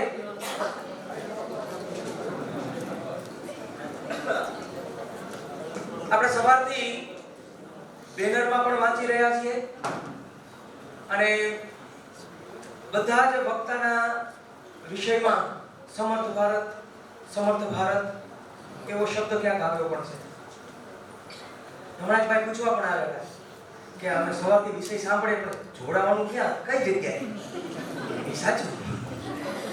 મેં કીધું હમણાં એ વિષય આવશે. એક બીજો પણ પ્રશ્ન આવ્યો હમણાં, કન્ફ્યુઝન હતું, મિસઅન્ડરસ્ટેન્ડિંગ હતી. એક કપલને એવું લાગ્યું કે સળંગ 3 મહિના સમર્થ ભારતમાં આવવાનું, એટલે 90 દિવસની 3 મહિનાની કમસે કમ નવદંપતિ જ્યારે જોડાય ત્યારે કમસે કમ 3 મહિનાની એની પ્રોસિજર હોય છે. એટલે કે ત્યાં એ સમજાવશે બધું. 3 મહિના સળંગ નથી આવવાનું સમર્થ ભારતમાં. બાકીના વિષયો તમને એકદમ સ્પષ્ટ થઈ જાય એટલા માટે કે આ સમર્થ ભારત કેન્દ્ર ક્યારથી શરૂ થયું, આ કેન્દ્ર શું કામ કરે છે, ત્યાં કેવા કેવા પ્રકારની પ્રવૃત્તિ ચાલે છે, કેટલા બાળકો અત્યાર સુધી જન્મી ચૂક્યા છે, કેટલા દંપતી અત્યારે જોડાયા છે, વગેરે માહિતી અમારા સમર્થ ભારત કેન્દ્રના વૈદ્ય ડોક્ટર દીપાબેન ડોડીવાડિયા ટીટીડી દ્વારા આપશે. તો આપણે સૌ સમર્થ ભારત કેન્દ્રની માહિતી જાણીએ.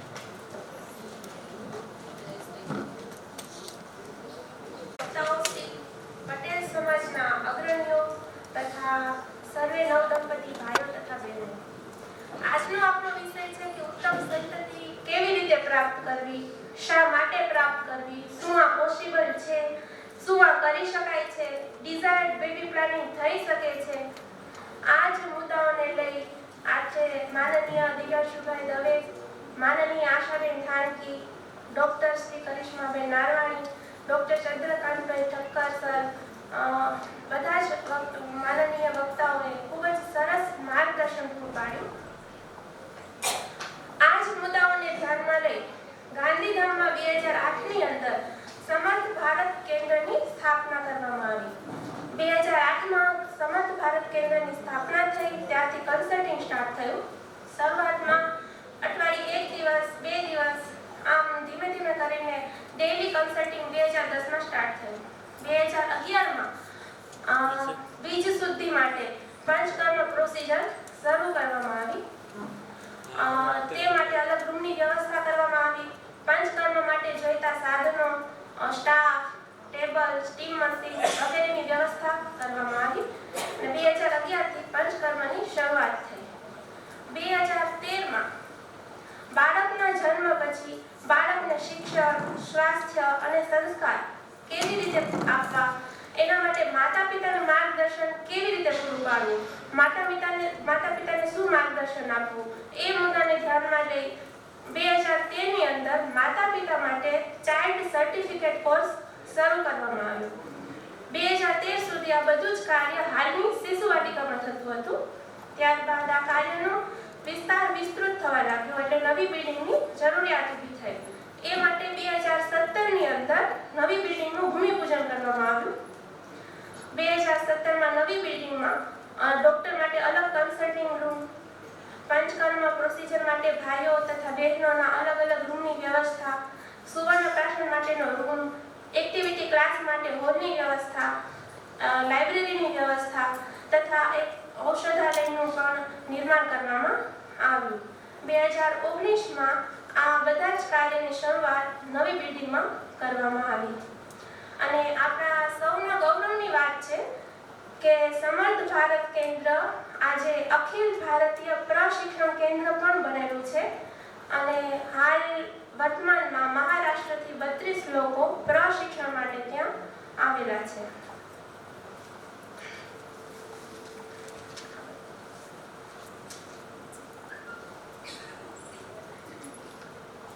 હવે જોઈએ સમર્થ ભારત કેન્દ્રની અંદર કઈ કઈ પ્રવૃત્તિઓ થાય છે.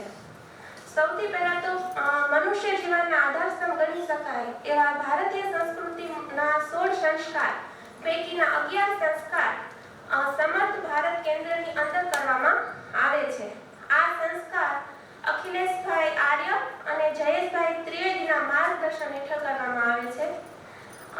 જેમાં મુખ્ય ગર્ભાધાન પ્રેગ્નન્સી પહેલા ગર્ભાધાન સંસ્કાર, પુંસવન સંસ્કાર, સીમંતોનયન સંસ્કાર, બાળકના જન્મ પછી જાતકર્મ સંસ્કાર, નામકરણ સંસ્કાર, કર્ણવેદન સંસ્કાર, ચોલ સંસ્કાર, અન્નપ્રાશન સંસ્કાર અને વિદ્યારંભ સંસ્કાર મુખ્ય કરવામાં આવે છે. સમર્થ ભારત કેન્દ્રના માધ્યમથી અત્યાર સુધી 1000થી પણ સંસ્કાર થઈ ચૂકેલા છે.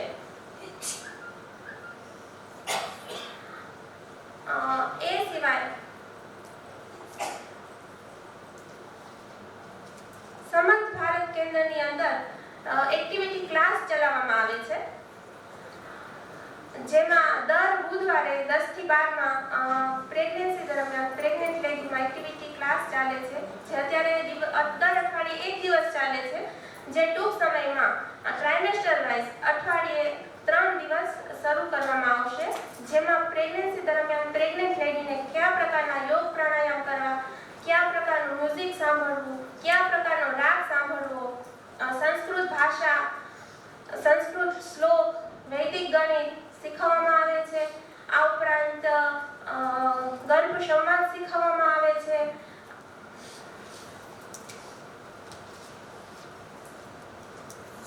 આ ઉપરાંત ગર્ભવતી લેડીઝને જે પ્રેગ્નન્ટ લેડી છે એમને પવિત્ર અને સુંદર જગ્યા ઉપર પ્રવાસે પણ લઈ જવામાં આવે છે. આ બધી જ એક્ટિવિટીઝ ત્યાં કરવામાં આવે છે. Month wise puzzles, crafting, drawing, કયા મહિને કઈ એક્ટિવિટીઝ કરવી એનું માર્ગદર્શન પૂરું પાડવામાં આવે છે, એ શીખવવામાં આવે છે. આના દ્વારા શું થાય છે તો કે બાળકનો વિકાસ, જેમાં બાળકમાં પ્રેમ, આનંદ, સ્વતંત્રતા, સૌંદર્યશીલતા અને પ્રજ્ઞા શક્તિનો ખૂબ સારી રીતે વિકાસ થાય છે. આ ઉપરાંત પ્રેગ્નન્સી દરમિયાન કયા પ્રકારનો ડાયટ લેવો, શું ખાવું, કેવા આહાર વિહારનું સેવન કરવું, કયા મહિને સ્પેશિયલ કયો ડાયટ ખાવો, એ બધું માર્ગદર્શન આપવામાં આવે છે. આ ડાયટ ચાર્ટના લીધે પ્રેગ્નન્સી દરમિયાન થતી તકલીફો જેવી કે nausea, vomiting, morning sickness, gastritis, constipation, weakness જેવી તકલીફો વિધાઉટ મેડિસિન મહદઅંશે ડાયટ ચાર્ટ ફોલો કરવાથી જ સોલ્વ કરી શકાય છે.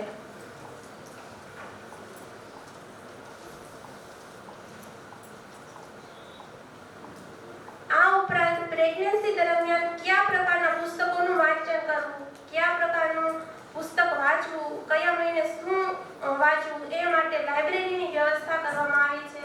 એ માટે માર્ગદર્શન પણ પૂરું પાડવામાં આવે છે. એ ઉપરાંત જ્યારે બિફોરથી અમારી સાથે કોઈ કપલ જોડાય છે ત્યારે એને એક સૂચના આપવામાં આવે છે કે એક બાળકની પોતાની કલ્પના મુજબનું એક કલ્પના ચિત્ર રજૂ કરે કે જે એ પોતાના બાળકમાં ઈચ્છતા હોય. બરાબર, કોઈ અથવા તો કોઈ માતા પિતાને પહેલેથી જ એક ડિઝાયર્ડ હોય છે કે મારું બાળક કોઈ એક સ્પેશિયલ ક્ષેત્રમાં આગળ વધે, જેમ કે કોઈ મ્યુઝિકમાં આગળ વધે, કોઈ સ્પોર્ટ્સમાં આગળ વધે, કોઈ આર્મી મેન બને. તો એ મુજબ પહેલેથી જ એને એ પ્રકારનો આહાર, એ પ્રકારનો વિહાર અને એ પ્રકારે કયા પ્રકારના પુસ્તકો વાંચવા એનું પૂરું માર્ગદર્શન પૂરું પાડવામાં આવે છે.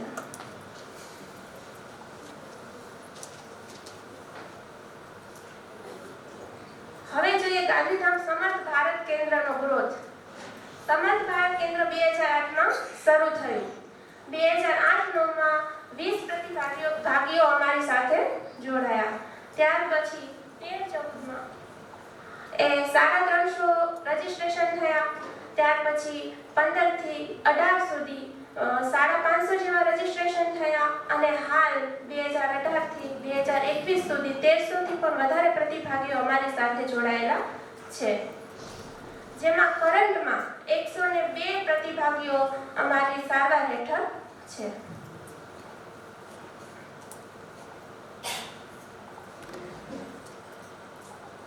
હવે ઉત્તમ સંતતિ પ્રાપ્ત કરવા પંચકર્મ પ્રોસિજર કરવામાં આવે છે. એમાં મેઇન 2 પ્રોસિજર છે, વિરેચન અને બસ્તી. એ ઉપરાંત નશ્ય અને શિરોધારા પણ કેન્દ્ર ઉપર કરવામાં આવે છે. જેમાં અત્યાર સુધી 550 જેટલા વિરેચન, 700 જેટલી બસ્તી, 30 નશ્ય, 20 શિરોધારા થઈ ચૂકેલ છે.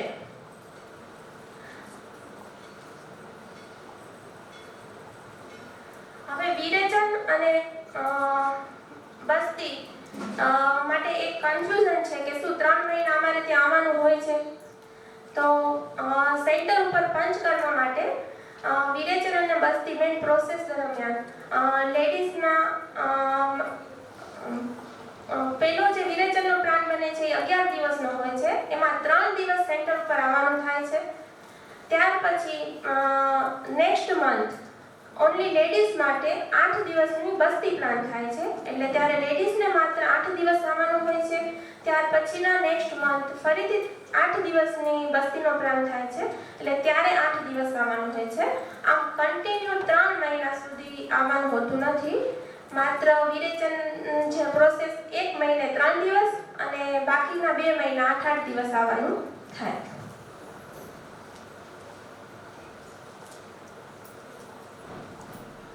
હવે જોઈએ કે સમર્થ ભારત કેન્દ્ર કેવા પ્રકારના રિઝલ્ટ આપી શક્યું છે. આમ તો સમર્થ ભારત કેન્દ્રની સ્થાપના ઉત્તમ સંતતિ પ્રાપ્ત કેવી રીતે કરવી એના માટે જ થયેલી છે. આમ છતાં અમારી સાથે ઇનફર્ટિલિટીના કેસ પણ ઘણા જોડાય છે. જેમાં મેઇન પીસીઓડી, એન્ડોમેટ્રિયમ થિકનેસ ઓછી થવી એટલે કે ગર્ભાશયની અંદરની દીવાલ છે એનું બરાબર ન બનવું,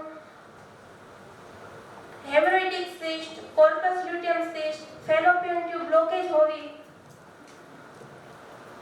ઓવ્યુલેશન બરાબર ન થવું, હોર્મોનલ ઇમ્બેલેન્સ જેવા કેસ અમારી સામે આવ્યા છે અને ખૂબ સારા રિઝલ્ટ મળ્યા છે. આ ઉપરાંત એવા પ્રતિભાગીઓ કે જેનું આઈયુઆઈ અને આઈવીએફ પણ સક્સેસ ન થયું હોય એને પણ પંચકર્મ સારવાર દ્વારા ખૂબ જ સારા રિઝલ્ટો પ્રાપ્ત થયા છે.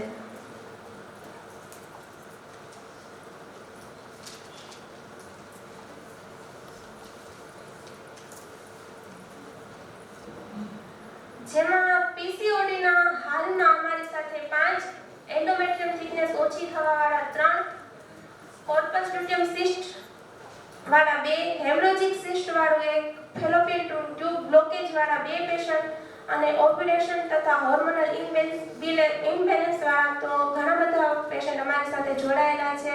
આ ઉપરાંત થાઇરોઇડ પ્રોબ્લેમ વાળા પણ ઘણા બધા પેશન્ટ અમારી સાથે જોડાયેલા છે. આ ઉપરાંત વજાઇનલ પ્રોલેપ્સ વાળા પેશન્ટ ને પણ યોનિક પીચુ નામની એક ટ્રીટમેન્ટ છે, એના દ્વારા પણ ખૂબ સારું રિઝલ્ટ અમે આપી શક્યા છીએ. આ ઉપરાંત જીનેટિકલ ડિસઓર્ડર્સ જેવા કે થેલેસેમિયા, એ થેલેસેમિયા વાળા અમારી સાથે 9 પેશન્ટ અત્યાર સુધી જોડાયેલા છે. એમાં 7 પેશન્ટને અમે ખૂબ સારું રિઝલ્ટ આપી શક્યા છીએ અને હાલ કરંટ સારવારમાં અમારી સાથે 2 પ્રતિભાગીઓ હજુ જોડાયેલા છે. આ ઉપરાંત મસ્ક્યુલર એટ્રોફી વાળું 1 પેશન્ટ, ઓસ્ટિયોપેટ્રોસિસ વાળા 2 પેશન્ટ અમારી સાથે જોડાયેલા છે. એમને નોર્મલ અને હેલ્ધી બાળકને જન્મ આપ્યો છે અને હાલ એ બાળકો મોટા પણ થઈ ગયેલા છે.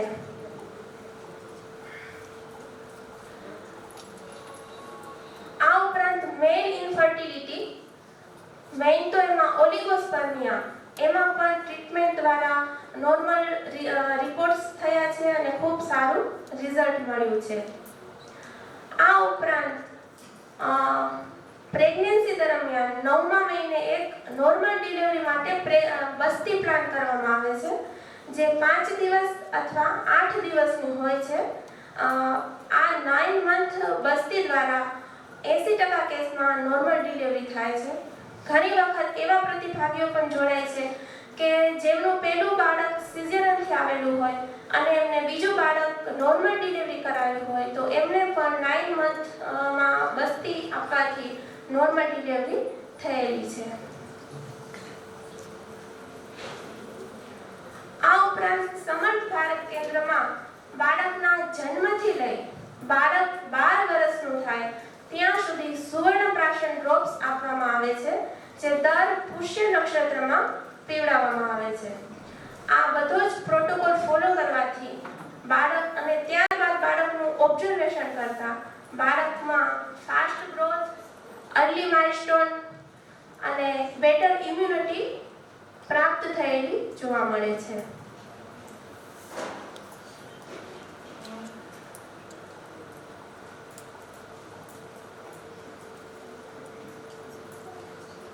માતા પિતા પોતે જ પોતાના મોઢે અમને પોતાના અનુભવો શેર કરે છે. એક બાળકમાં એને ગર્ભ સંસ્કાર પ્રોટોકોલ ફોલો કરેલો છે, જ્યારે પહેલા બાળકમાં એને ગર્ભ સંસ્કાર પ્રોટોકોલ ફોલો નથી કરેલો.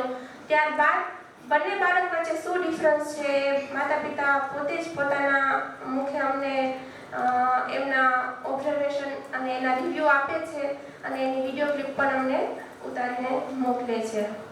બરાબર, એટલે આજથી આપણે પણ એક સંકલ્પ કરીએ કે બાળકને જન્મ આપીએ તો ગર્ભ સંસ્કારથી જ આપીએ.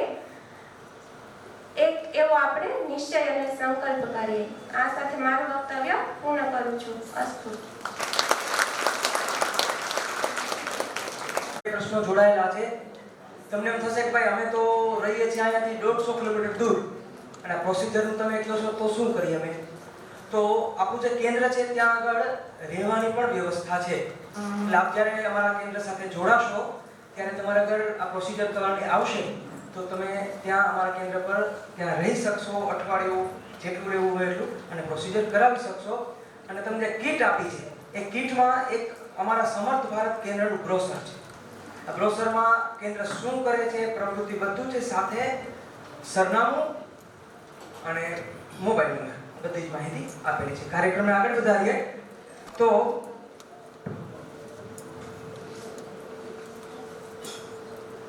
શ્રી જીતેશભાઈ હરપાણીને હું વિનંતી કરીશ કે અત્યારે પધારે. રિજિયન પીઆરઓ ની માહિતી આપની સમક્ષ શ્રી જીતેશભાઈ હરપાણી મૂકશે. દેવજનાયમ સુખમ કરોપતિ સ્વાહા. બોલ શ્રી લક્ષ્મી નારાયણ ભગવાન કી જય. દેવી ઉમિયા માત કી જય. શ્રી અખિલ ભારતીય કચ્છ કડવા પાટીદાર ગ્રીનલેન્ડ કાઉન્સિલ પૂર્વ કચ્છ રિજિયન એક આજે 120 દિવસ અગાઉ અદ્ભુત, અકલ્પનીય અને અવિશ્વસનીય વડીલો અને સેન્ટરના સાથી સાથે ચર્ચા વિચારણા કર્યા બાદ એક કચ્છને અલગ રિજિયન મળ્યું અને ઈ રિજિયન ને આજે 120 દિવસ પૂર્ણ કર્યા ત્યાં સુધીનો એક આશાની ઝલક અમારી સમક્ષ અમારા મોગેરા મમાન કેન્દ્રીય યુવા સંઘના સામાજિક અને આધ્યાત્મિકના કન્વીનર અને પૂર્વ સેન્ટરના પીઆરઓ અંજુબેન જ્યારે ઉપસ્થિત છે ત્યારે અંજુબેન સમક્ષ એક અમારી 120 દિવસની આશાની ઝલક એટલા માટે તમારી સમક્ષ રજૂ કરું છું કે આવનારા દિવસની અંદર પૂરા ભારતની અંદર 23 રિજિયન છે એ 23 રિજિયનમાંથી કેપીઆર એટલે અમારું પૂર્વ કચ્છ રિજિયનને 5 સ્ટાર એટલે કે ગોલ્ડ મેડલ પહેલો નંબર અમે મેળવવા ઈચ્છીએ છીએ કે અમારા 120 દિવસની આશાની ઝલક બેન આપ સમક્ષ તો અમારા ટીમ લીડરને વિનંતી કરું અમારા ચેરમેન શ્રી સુરેશભાઈ ભગત ની થોડી બદલાવ સમાજ માટે મોટું પરિવર્તન લાવી શકે છે નવું અમારી આ 120 દિવસની અંદર એક ફેમિલી ટૂર કરેલો ઝૂમ મીટિંગ કરેલી હતી અને આજ હોલની અંદર 132 બિઝનેસ સેમિનાર આ ગાંધીધામ પાટીદાર સમાજવાદી ખાતે અમે કરેલો હતો બીજું અમે 13 મેડિકલ એટલે કે બ્લડ કેમ્પ અવારનવાર સનાતન ધર્મ પત્રિકામાં પૂર્વ કચ્છ રિજિયનનું નામ અવારનવાર જોતા હશો જયેશભાઈ સ્ટોપ જરા આ ઉપકથી કરીને નીચે સુધી મંડળમાં સમાજમાં 2273 વ્યક્તિના બ્લડ સેમ્પલ લીધા એ માર્કેટની અંદર આપ સૌ જાણો છો કે રોકડ સાઇન ટેસ્ટ કરાવો તો આપણે 4000 રૂપિયા કોસ્ટલી પડે છે પણ આપણા રિજિયનના સાળોના સહયોગથી આપણા સામાજિકમાં 85,23,750 રૂપિયાનો ચોખ્ખો બેનિફિટ અમારા હેક અને ડિઝાસ્ટર ટીમ આપવામાં આવ્યો છે ભાઈ નેક્સ્ટ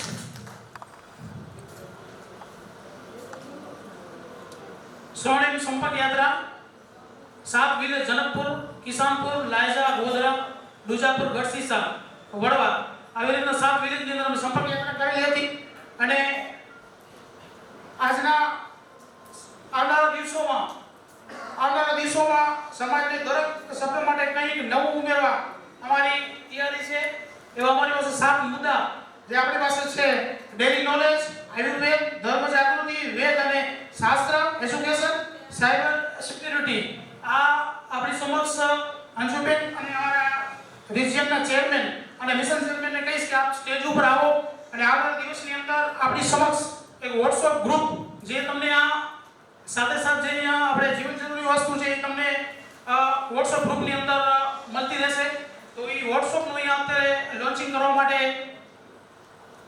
ચેરમેન શ્રી સુરેશભાઈને વિનંતી કરું સાથે અમારા અંજુબેન આપ પણ આવો અને મિશન ચેરમેન અશોકભાઈ આપ પણ જોડાશો અને સાથે વિનંતી કરીશ અમારા પ્રચાર પ્રસાર ટીમના કન્વીનર ભાઈ શ્રી જયેશભાઈ ભદાણી આપ પણ સાથે જોડાશો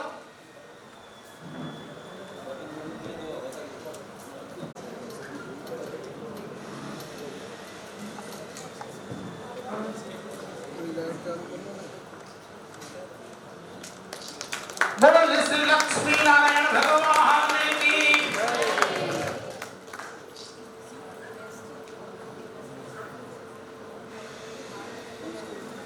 આ WhatsApp ગ્રુપ આપ દરેક કપટ સુધી આ સાંજ સુધી તમારા ગ્રુપની અંદર આવી જશે અને આ ગ્રુપની અંદર આપ જોડાશો જેથી કરીને આના અંદર જે આપણે સ્વાદ તમે લાસ્ટમાં જોયું કે આ વસ્તુ ઈ તમને ડેલી તમારા WhatsApp ઉપર મળશે તો આ આપણા સોશિયલ મીડિયા જે પ્રચાર પ્રસાર ટીમ સારું એવું કામ કરે છે આજે જે આપણે એક જે કામ કરવા માટે આવ્યા છીએ એના માટે તમને એક નાનકડો સંદેશ તમને આપવા માંગુ છું કે મોબાઈલ જે સોશિયલ મીડિયા છે ખરેખર આપણા જીવન માટે ઉપયોગી છે અને નુકસાનકારક પણ એટલું જ છે એ ખરેખર આ મોબાઈલ છે તો તમે જોશો તો એક ભાઈ મોબાઈલ લઈ અને 15મા માળે એનું ઘર હતું તો મોબાઈલની અંદર વ્યસ્ત આવી રીતના કરીને લિફ્ટમાં ચડવાનો પ્રયત્ન કરતો હતો અને કોકે 5 નંબરનું બટન દબાવી દીધું એટલે 5 નંબર ફ્લેટમાં એ સિસ્ટમમાંથી આમ કરીને બેગ વગાડી અંદરથી બેન નીકળે એટલે બેન બી આમ કરતા હતા મોબાઈલ ઊંચું નીચું તો બેને દરવાજો ખોલ્યો ભાઈ સોફા પર બેસી ગયા આમ કરી બેન અંદરથી પાણી લે મોબાઈલ ઊંચું નીચું ચાલુ હતું એટલે ભાઈ પાણી પી લેતું આમ કરીને ત્યાં સુધી એના પતિદેવ આવ્યા કારણ કે એ બી મોબાઈલમાં આમ વ્યસ્ત પડ્યા હતા તો એ બેન દબાયું તો એ ભાઈ આવીને સોફા ઉપર બેઠા બેન આવીને એને આવીને મોબાઈલમાં ઊંચું નીચું કરીને એને પાણી આપી દીધું ભાઈએ પછી બાજુવાળાને જોયું કે રોંગ નંબરમાં આવી ગયો એટલે પોતાનો પતિ ઘરની બહાર નીકળી ગયો એટલે આવું ન બને એના માટે આપણે આનો સારો ઉપયોગ કરીએ આપણી સમાજ માટે ઉપયોગ થાય એવું कहीश कि जहां से तेज हवा का आना जाना हो, जहां से तेज हवा का आना जाना हो, नतीजा चाहे कुछ भी हो, हमें दीप वहीं जलाना है, हमें दीप वहीं जलाना है। बस आ शुभकामनाओं સાથે અસ્તુ ભારત માતા की। રિજિયન પીઆરઓ પ્રચાર પ્રસાર વિભાગમાં જેવી વ્યક્તિ જોઈએ એવી જ વ્યક્તિ છે આ। વાહ। કાર્યક્રમને આગળ વધારતા સમર્થ ભારત પ્રમુખ ડોક્ટર જાગૃતિબેન ઠક્કર, ગ્રીનલેન્ડ કાઉન્સિલ પૂર્વ કચ્છ રિજિયન પ્રમુખ સુરેશભાઈ ભગત, કચ્છ કડવા પાટીદાર સમાજ પ્રમુખ આદરણીય વાસુદેવભાઈ ભગત શાંખલા, આપ સૌને નમ્ર વિનંતી કરું કે આપ સ્ટેજ પર પધારો। સાથે સાથે ડોક્ટર દીપાબેન ડોડીવાડિયા, શ્રી તેજસભાઈ પૂજારાને પણ નમ્ર વિનંતી કરીશ આપ સ્ટેજ પર પધારો।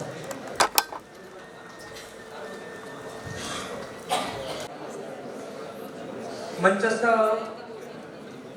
મહાનુભાવોનું આપણે અત્રે સન્માન કરવા જઈ રહ્યા છીએ ત્યારે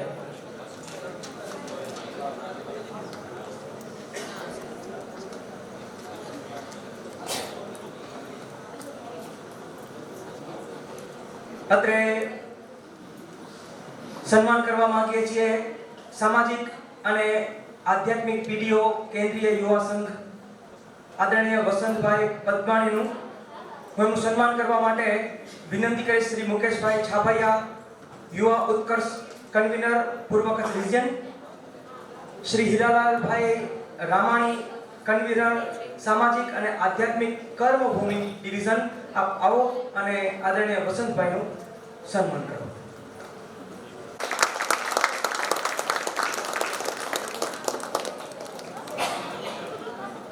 ખૂબ ખૂબ ધન્યવાદ। શ્રી વાસુદેવભાઈ શાંખલા અને શ્રીમાન સુરેશભાઈ ભગતને નમ્ર વિનંતી કરીશ કે આપ સમર્થ ભારત કેન્દ્રનું મોમેન્ટ ઓફી સન્માન કરો। આ સન્માન સ્વીકારશે સમર્થ ભારત કેન્દ્રના પ્રમુખ ડોક્ટર જાગૃતિબેન ઠક્કર અને સમર્થ ભારત કેન્દ્રના મંત્રી ડોક્ટર પ્રાધ્યાપક તેજસભાઈ પૂજારા।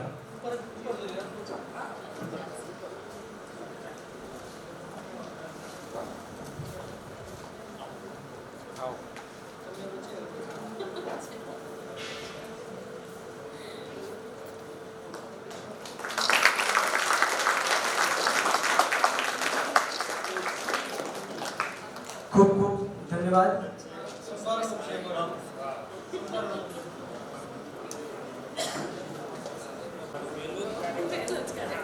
અને અંતે શ્રી કચ્છ કડવા પાટીદાર સમાજ ગાંધીધામનું પણ આપણે સન્માન કરવા જઈ રહ્યા છીએ। આ સન્માન સ્વીકારશે આદરણીય શ્રી વાસુદેવભાઈ શાંખલા।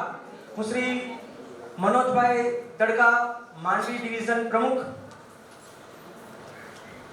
કર્મભૂમિ ડિવિઝન પ્રમુખ શ્રી અશોકભાઈ ઠાકરાણી મિશન ચેરમેન બંને મહાનુભાવોને નમ્ર વિનંતી કરીશ કે ગાંધીધામ પાટીદાર સમાજનું સન્માન કરો અને સન્માન સ્વીકારશે શ્રી વાસુદેવભાઈ શાંખલા।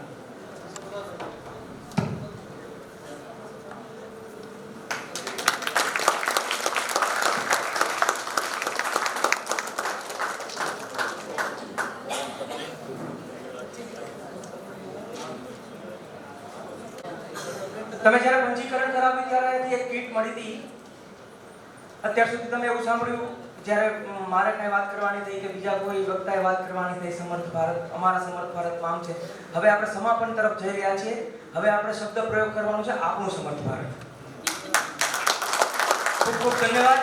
તો આપણા સમર્થ ભારતમાંથી કીટમાં તમને એક આવાહન પુસ્તક મળ્યું। તો લક્ષ્મીનારાયણ કેન્દ્ર સ્થાન સંસ્કાર ધામ શ્રી રવિલાલભાઈ વાલાણી અને શ્રી લવજીભાઈ પોકાને હું નમ્ર વિનંતી કરીશ કે આપ મંચ પાસે પધારો। એમના તરફથી સૌ દંપતીને ભગવદ્ ગીતા, ભાવવંદના અને પરિવાર પ્રાર્થના આપ સૌને મળશે। પણ પ્રતિક રૂપે હું છેક દંપતીને અત્રે નિમંત્રિત કરી રહ્યો છું। આપ ઝડપથી મંચ પાસે પધારશો। પ્રજ્ઞેશભાઈ રવાણી બંને સાથે આવજો। મૌનિકભાઈ પોકાર, કિરણભાઈ છાબૈયા, હાર્દિકભાઈ ધોળુ, મીતભાઈ ભગત અને ડોક્ટર કુલદીપભાઈ વેલાણી। આપ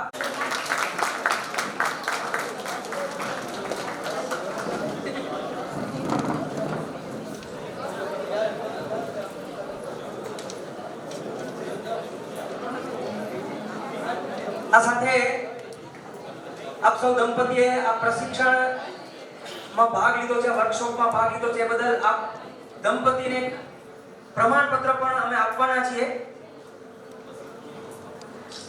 એ આપને મળશે. પ્રતિક રૂપે આ પ્રમાણપત્ર પણ આપ ડોક્ટર જાગૃતિબેન ઠક્કર દ્વારા સ્વીકારો અને પછી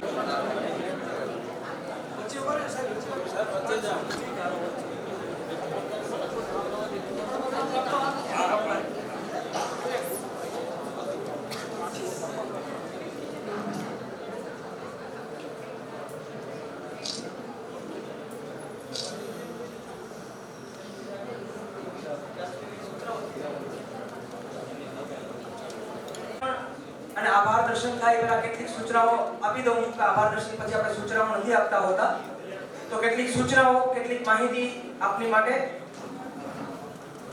તમે નીચે જ્યારે આ સ્થાન પર આવે ત્યારે જોયું હશે કે 3 જગ્યાએ અલગ અલગ કટઆઉટ મૂકેલા છે. એ સેલ્ફી પોઈન્ટ છે.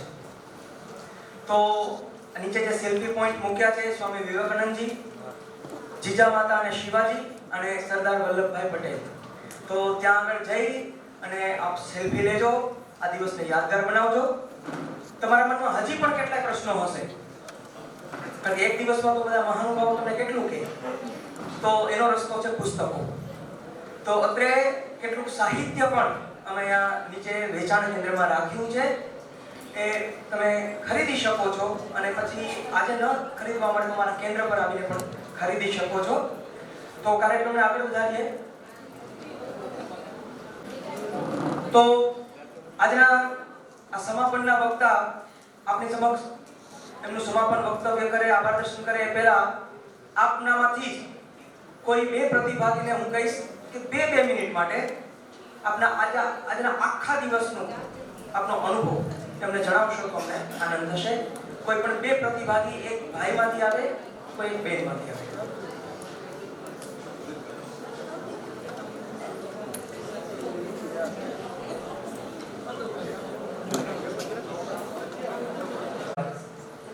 આપણી વચ્ચે છે ડોક્ટર પ્રાધ્યાપક તેજસભાઈ પૂજારા. આદિપુરમાં એમનો નિવાસ છે. તોલાણી કોલેજમાં પ્રાધ્યાપક છે. સમર્થ ભારત કેન્દ્રના મંત્રી તરીકે દાયિત્વ વહન કરી રહ્યા છો. ભારત વિકાસ પરિષદ અખિલ ભારતીય સ્તરે ભારત કો જાનો એવી ઓનલાઈન સ્પર્ધા થાય છે, એના આપ અખિલ ભારતીય મંત્રી તરીકેનું દાયિત્વ પણ વહન કરી રહ્યા છો. હું આદરણીય તેજસભાઈને નમ્ર વિનંતી કરીશ કે આપ આ સમગ્ર કાર્યક્રમનું સમાપન અને આભાર દર્શન કરશો.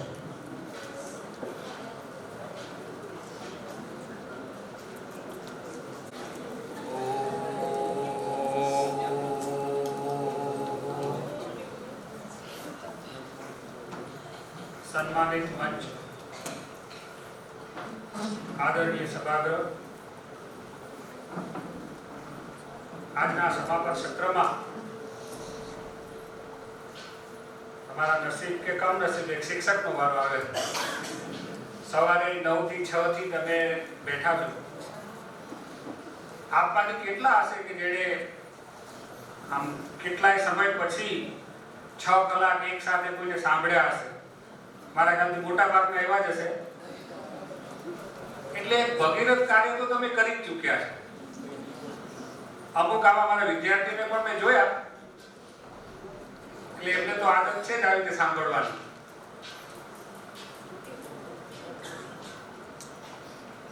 પણ તમને બધાને નમન છે. એટલા માટે નમન છે કે તમે નક્કી કર્યું છે કે તમારું બાળક આકસ્મિક નહીં હોય, એક આયોજન સાથે એ અવતરશે. અને ભારતની જે આપણી કલ્પના છે સમર્થ બનાવવાની, એ કલ્પનામાં, એ બનાવવામાં ચોક્કસ એનું યોગદાન આપશે. હું જે પણ સંસ્થામાં ભારત વિકાસ પરિષદ કે સમર્થ ભારતનું નામ લીધું, સ્વામી વિવેકાનંદ ના આદર્શો પર ચાલતી સંસ્થા છે. સ્વામી વિવેકાનંદે હંમેશા કહ્યું છે કે હું ભારતને, ભારત માતાને ફરીથી વિશ્વગુરુના સ્થાન પર બિરાજતા જોઈ રહ્યો છું. એમ સપનું હતું.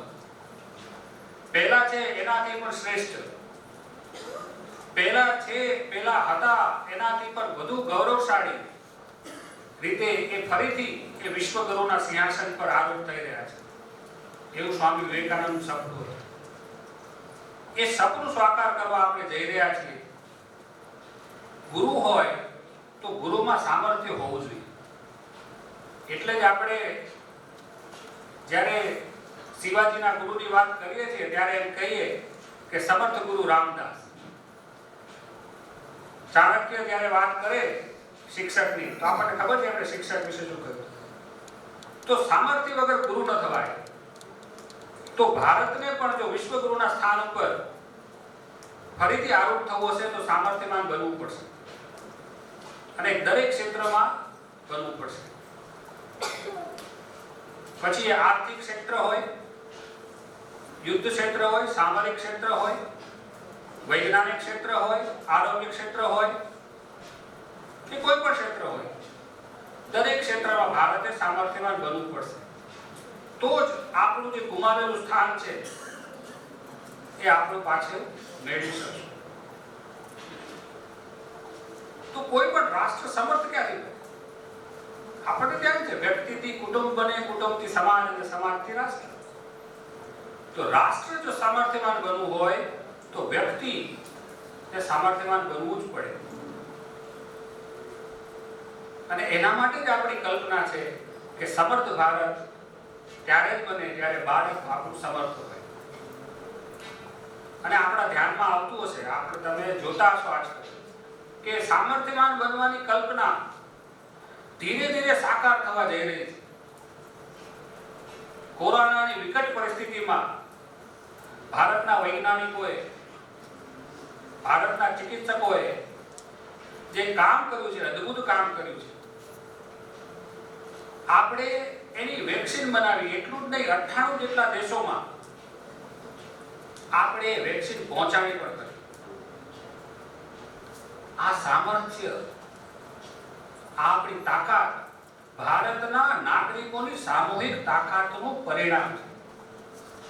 આજે જ્યારે યુક્રેનનું યુદ્ધ ચાલતું હોય ત્યારે અમેરિકા એના નાગરિકોને એમ કહી દે છે કે ભાઈ હવે અમે તમને ત્યાંથી નહીં કાઢી શકીએ, ત્યારે ભારત ખવકારીને એમ કહે છે કે અમારો એક પણ નાગરિક ત્યાં નહીં હોય, બધાને પાછા લાવો. અને આજે આપણી સરકાર કહી શકતી હોય કે જે વાહન ઉપર ભારતનો તિરંગો હશે એ વાહનને યુક્રેનની સેના અથવા રશિયાની સેના કઈ નહીં કરે અને સુરક્ષાથી તમને લઈ જશે, તો એ આપણી સામર્થ્યની નિશાની છે. આ લોકોના સામર્થ્ય વગર આ થતું નથી.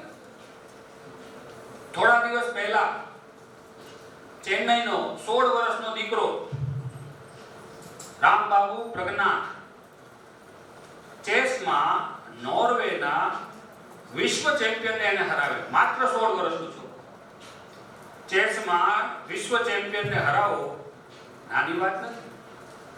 એ રમત ગમત ક્ષેત્રે આપણા સામર્થ્યની આપણે વાત કરીએ. આવા તો કેટલા ઉદાહરણો છે. આપણા તાજેતરમાં જ બન્યા છે.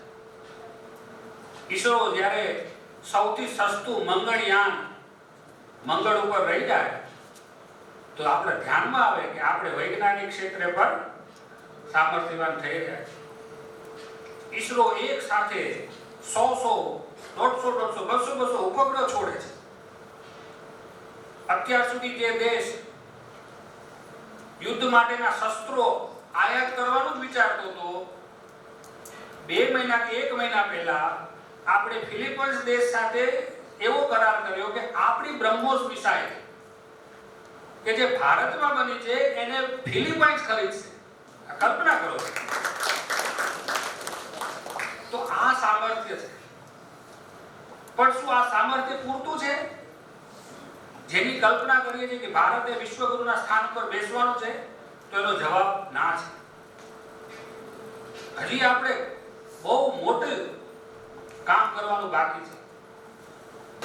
અને એના માટે આજે 20 વર્ષ પછીના ભવિષ્યની કલ્પના આપણે કરીએ પણ એક વસ્તુ તો નિશ્ચિત છે કે ભારતે વિશ્વગુરુ આપણા જીવન દરમિયાન જ બનશે, એટલું તો ચોક્કસ છે, એટલું તો હું જોઈ શકું. એના માટે સમર્થ ભારત બને, એના માટે સમર્થ બાળકો આપણે ત્યાં આવે એ બહુ જરૂરી છે. અને નમન એટલા માટે તમને છે કે તમે અહીંયા આવીને એનું પહેલું ડગલું ભર્યું છે કે તમે પણ એ માનો છો કે સમર્થ ભારત ને જો સમર્થ બનવું હશે તો તમારા બાળકોની પણ એમાં ભૂમિકા રહેવાની છે. આજે ભારત જે એ અત્યારે 5મા કે 6ઠા નંબરની આર્થિક મહાસત્તા છે વિશ્વમાં. આપણું આર્થિક સામર્થ્ય વધી રહ્યું છે. તો આવનારા સમર્થ ભારતમાં આપના બાળકોની એક ચોક્કસ ભૂમિકા રહેવાની છે અને એ રહેવાની છે એવું માનીને તમે અહીં આવ્યા છો, એના માટે બહુ આનંદ છે. પણ જેમ મેં કહ્યું એમ આ પહેલું પગથિયું છે. ઘણીવાર આપણે કહીએ ને કે શેઠની શિખામણ જાપા સુધી, આવો તમે રાખ્યું છે કે આ તો આપણે એમ કે આગળ આગળ પાઠ પાછળ પાછળ. એટલે આવા ઘણા કાર્યક્રમમાં એવું થતું હોય કે આપણે એક લેક્ચર આવે મજા આવી એમ આપણે કહીએ. મજા ઘણી બધી રીતે આવે. એક તો ઘરની બધા જે રૂટીન કામ હોય એમાં આખો દિવસની નિરાતે જમવાનું તૈયાર ને બધું જલસા. એક તો એ થોડું મજા આવે. પાછી અમારા જેવા કંઈક બોલી જાય તો એમાં કંઈક મજા આવે કે આના સારું હતું. પણ આપણે એ વસ્તુ નક્કી છે કે આપણે મજા કરવા તો નથી જાય. આપણે એક બહુ ગંભીર પ્રકારનું કામ કરવા આપણે આવ્યા છીએ. એટલે અહીંથી બહાર જઈએ એટલે આ બધું ભૂલી ગયા એવું નથી. એટલે જ તમને પુસ્તકો પણ આપ્યા છે. અપેક્ષા એવી છે કે તમે પુસ્તકો વાંચશો ત્યારે પ્રશ્ન થશે. અહીંયા દરેક સત્રના અંતમાં તમને કહ્યું હતું કે ભાઈ પ્રશ્ન હોય તો પૂછજો. કોઈ પ્રશ્ન પૂછે ન પૂછે. અમે 40 લેક્ચરમાં રોજ લેક્ચર લઈએ પછી પૂછીએ કે ભાઈ પ્રશ્ન હોય તો પૂછજો. પણ એવું કોઈ વિદ્યાર્થી પૂછે? એનું કારણ છે કે હજી તો આ પ્રોસેસમાં હોય ને. તમે કઈ વસ્તુ ખાઓ પચે પછી ખબર પડે કે આ અપચો થયો કે ના. એટલે આ પચવાની પ્રક્રિયા છે એ જ્યારે પચી જશે ત્યારે પ્રશ્નો થશે. એટલે અમારા વિદ્યાર્થીઓ પણ પરીક્ષા આવતી હોય ત્યારે પ્રશ્નો કે હવે આ એટલે છેલ્લે એટલા બધા લેક્ચર લીધા પછી પણ મારે 2 દિવસ વધારે લેક્ચર લેવા પડે. પાછા વોટ્સએપમાં આવે તો આ વોટ્સએપનો જમાનો આવી ગયો તો વોટ્સએપમાં પ્રશ્નો પૂછે. પાછું એક જણાએ એવું મને લખ્યું કે જીટીયુ, અમારે જીટીયુ સંલગ્ન કોલેજ છે, તો કે જીટીયુમાં સારા માર્ક્સ એફર્ટલેસલી લાવવા હોય તો શું કરવું એમ. એફર્ટલેસલી ક્યારે કઈ થાય? There is nothing like effortlessly. You can't get anything without any effort, isn't it? That's not possible. તો જ્યારે કોઈ પણ નાની વસ્તુ પણ આપણે પ્રયત્ન કરવા વગર નથી મળતી તો ઉત્તમ સંતાન ક્યાંથી મળે? એ શક્ય જ નથી. એટલે માતા પિતાએ આખા પરિવારે એના માટે પ્રયત્ન કરવા પડે. એટલે આ જે કામ આપણે આજે શરૂ કર્યું છે એની શરૂઆત આપણે સમજવાની અને સતત એનું ચિંતન કરીએ. સમર્થ ભારતનું કેન્દ્ર છે. દીપાબેને બહુ સરસ સમજાવ્યું. તમને જાણ કરું, દીપાબેના પહેલી વખત આટલા બધા લોકો સામે બોલ્યા. અમારા તો આ ઠીક છે, રોજનું છે, પણ બહુ સરસ બોલ્યા. અને એ સરસ એટલા માટે બોલી શક્યા કે એમણે પણ સમર્થ ભારતને બચાવી લીધું છે.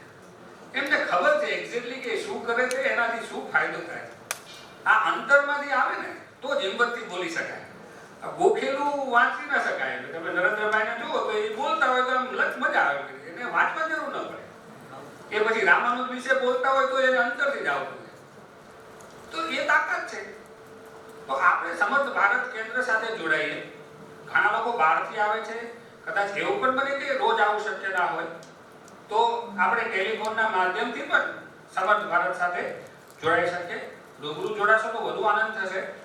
પણ કદાચ દરેક માટે શક્ય ના પણ આપણે જોડાઈએ.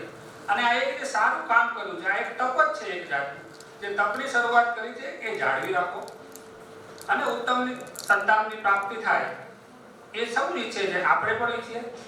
અને એ સંતાન ફક્ત તમારા પરિવાર માટે જ નહીં પણ દેશ માટે પણ આપણને ઉપયોગી થાય એવી પણ આપણે ચિંતા કરીએ. ફક્ત સંતાનના જન્મ આપવાથી પૂરું નથી થતું, એ આપણને ખબર છે. એટલે ઘણીવાર મારી પણ દીકરી છે, તો ઘણીવાર નાના બાળકો હોય ત્યારે અમે કહેતા કે મોટા થાય તો સારું, પછી મોટા થાય તો આપણે એમ કહીએ કે નાના હોય તો સારું. એટલે પછી ઘણીવાર મને સમજણ પછી પડી બાળકને ઉછેર કે ભાઈ પ્રશ્નો તો રહેવાના, પ્રકાર અને પ્રમાણ બદલાય. એટલે બાળકનો જન્મ થાય એટલે એ વાત પૂરી નથી થઈ જતી, પણ આ પહેલું પગલું તો આપણે કર્યું. બહુ આનંદ થયો આ પ્રકારના લોકો સાથે વાત કરવાનો. મારો પણ પહેલો પ્રસંગ છે. સામાન્ય રીતે અમે તો વિદ્યાર્થીઓને કે બિચારા કંઈ બોલે નહીં, સાંભળતા હોય, એમની પાસે છૂટકો ના હોય, પણ તમારી પાસે તો ઓપ્શન છે, છતાં પણ તમે બેઠા છો, એ પણ બહુ સારી વાત છે. સવારે 9 વાગ્યાથી 6 વાગ્યા સુધી, એટલે આમ તમે બધા અભિનંદનને અધિકારી તો છો. અને છેલ્લી વાત કે મારે કહેવાની છે, કારણ કે ઓલરેડી તમે આટલું બધું બેઠા જ છો, જે બીજી જવાબદારી મારા ઉપર છે એક શિક્ષક તરીકે. પાછું છે પેલું થોડી ટેવ છે કે ભાઈ આ એક વાત પતે પછી પાછી એને આપણે સમજાવો ભાઈ આ ભણ્યા હતા એમ, એટલે તારણ કાઢીને. તો આ તારણ પહેલી વાતનું એટલું જ છે કે એક સારા કામની આપણે શરૂઆત કરીએ છીએ, એને છોડી ન દઈએ, એને સતત એનું ચિંતન કરતા રહીએ, સમર્થ ભારતના કેન્દ્ર સાથે જોડાઈએ, અહીંથી જે સારું શીખ્યા, જે અહીં લોકો નથી આવી શક્યા એને પણ આપણે વાત કરીએ. લક્ષ્ય એક જ છે, સ્વામી વિવેકાનંદે જે સપનું જોયેલું વિશ્વ ગુરુ બનાવવાનું, જગત ગુરુ બનાવવાનું ભારત માતાને, એ આપણે બધાએ પૂરું કરવું. અને આ બીજો વખત છે કે જ્યારે આ સંસ્થા સાથે, પાટીદાર સમાજ સાથે મળીને સમર્થ ભારત એક કામ સારું કરી રહ્યું છે. તો આ ત્રણેય સંસ્થા વતી શ્રી અખિલ ભારતીય કચ્છ કડવા પાટીદાર યુવા સંઘ, ગ્રીનલેન્ડ કાઉન્સિલ પૂર્વ કચ્છ રિજિયન, શ્રી કચ્છ કડવા પાટીદાર સમાજ અને ગર્ભ સંસ્કાર કેન્દ્ર એટલે કે સમર્થ ભારત, આ ત્રણેય સંસ્થાઓ વતી આજના આપણા જે સવારે જે અધ્યક્ષ ઉપસ્થિત રહ્યા હતા અખિલ ભારતીય કડવા પાટીદાર સમાજના, તો એમનો પણ હું આભાર માનું છું.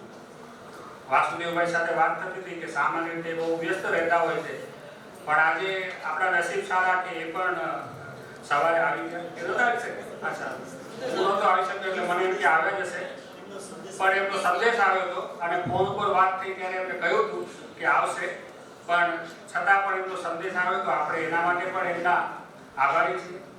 આપણને જે લોકોનું માર્ગદર્શન મળ્યું, દિવ્યાંશુભાઈ, ચંદ્રકાંતભાઈ, કરિશ્માબેન, દીપાબેન, આશાબેન થાનકી, એનો પણ ત્રણેય સંસ્થાઓ વતી હું આભાર માનું છું. આ ઉપરાંત આ હોલની જે વ્યવસ્થા કરી, સરસ મજાના ફોટા પાડે છે, વિડીયો શૂટિંગ પણ કરે છે, પછી કોપી આપજો. હા, તો એમનો પણ ખૂબ ખૂબ આભાર.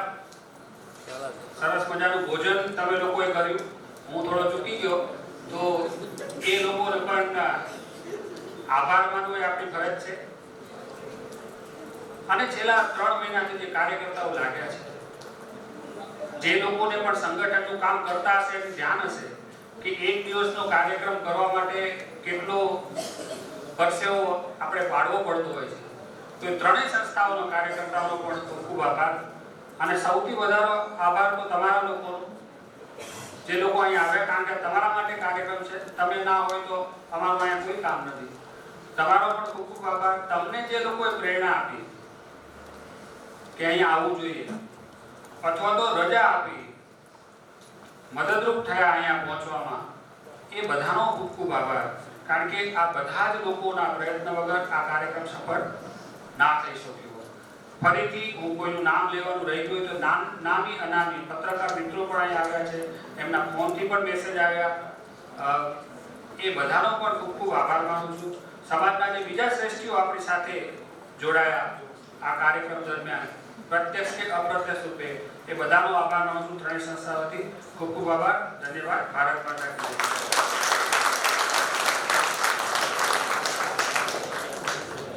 ખૂબ ખૂબ ધન્યવાદ શ્રી તેજસભાઈ. અને એકવાર ફરીથી આપણે યાદ કરાવી દઉં કે પૂર્વ કચ્છ રિજિયન આ નામની YouTube ચેનલ હશે, એ તમે જોઈ લેશો. એને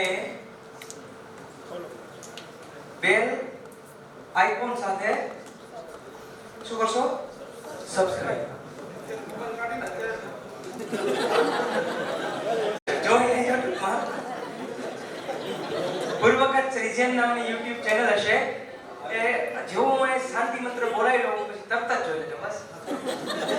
અને સબસ્ક્રાઇબ કરવાનું ભૂલશો નહીં, આ મારો પણ આગ્રહ છે. ઠીક છે? તો કાર્યક્રમના અંતે આપણે સવારથી સાથે છીએ. મન કર્મ વચનથી કોઈને દુઃખ પહોંચ્યું હોય તો ક્ષમા માંગીએ અને વિશ્વ કલ્યાણની કામના માટે કલ્યાણ મંત્ર કરી અને આપણે સૌ છૂટા પડીએ. આપણું આ કાર્યક્રમ માટેનું બનેલું ગ્રુપ ગર્ભ સંસ્કાર નામનું સેમિનારનું જે ગ્રુપ છે એ ચાલુ જ રહેશે. આપ એમાં યથાવત રહી શકો છો. એ કાર્યક્રમમાં આપણા સમર્થ ભારતના કાર્યક્રમો જ્યારે જ્યારે પણ થશે અમે એમાં માહિતી મૂકતા રહીશું. આપણે આ પ્રશિક્ષણ વર્કશોપમાં ભાગ લીધો છે એ સંદર્ભે આપના નામનું સર્ટિફિકેટ હશે, પ્રમાણપત્ર. એ નીચે તમે ત્યાં રજીસ્ટ્રેશન કરાવ્યું હતું ત્યાં તમને મળી જશે કલ્યાણ મંત્ર. સર્વે ભવન્તુ સુખિનઃ સર્વે સંતુ નિરામયાઃ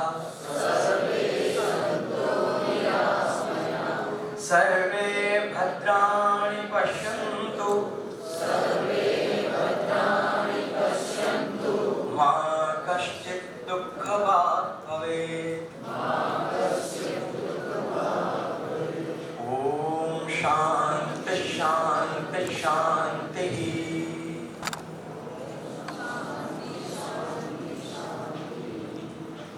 અત્રે આપણો કાર્યક્રમ સમાપ્ત જાહેર થાય છે. ધન્યવાદ.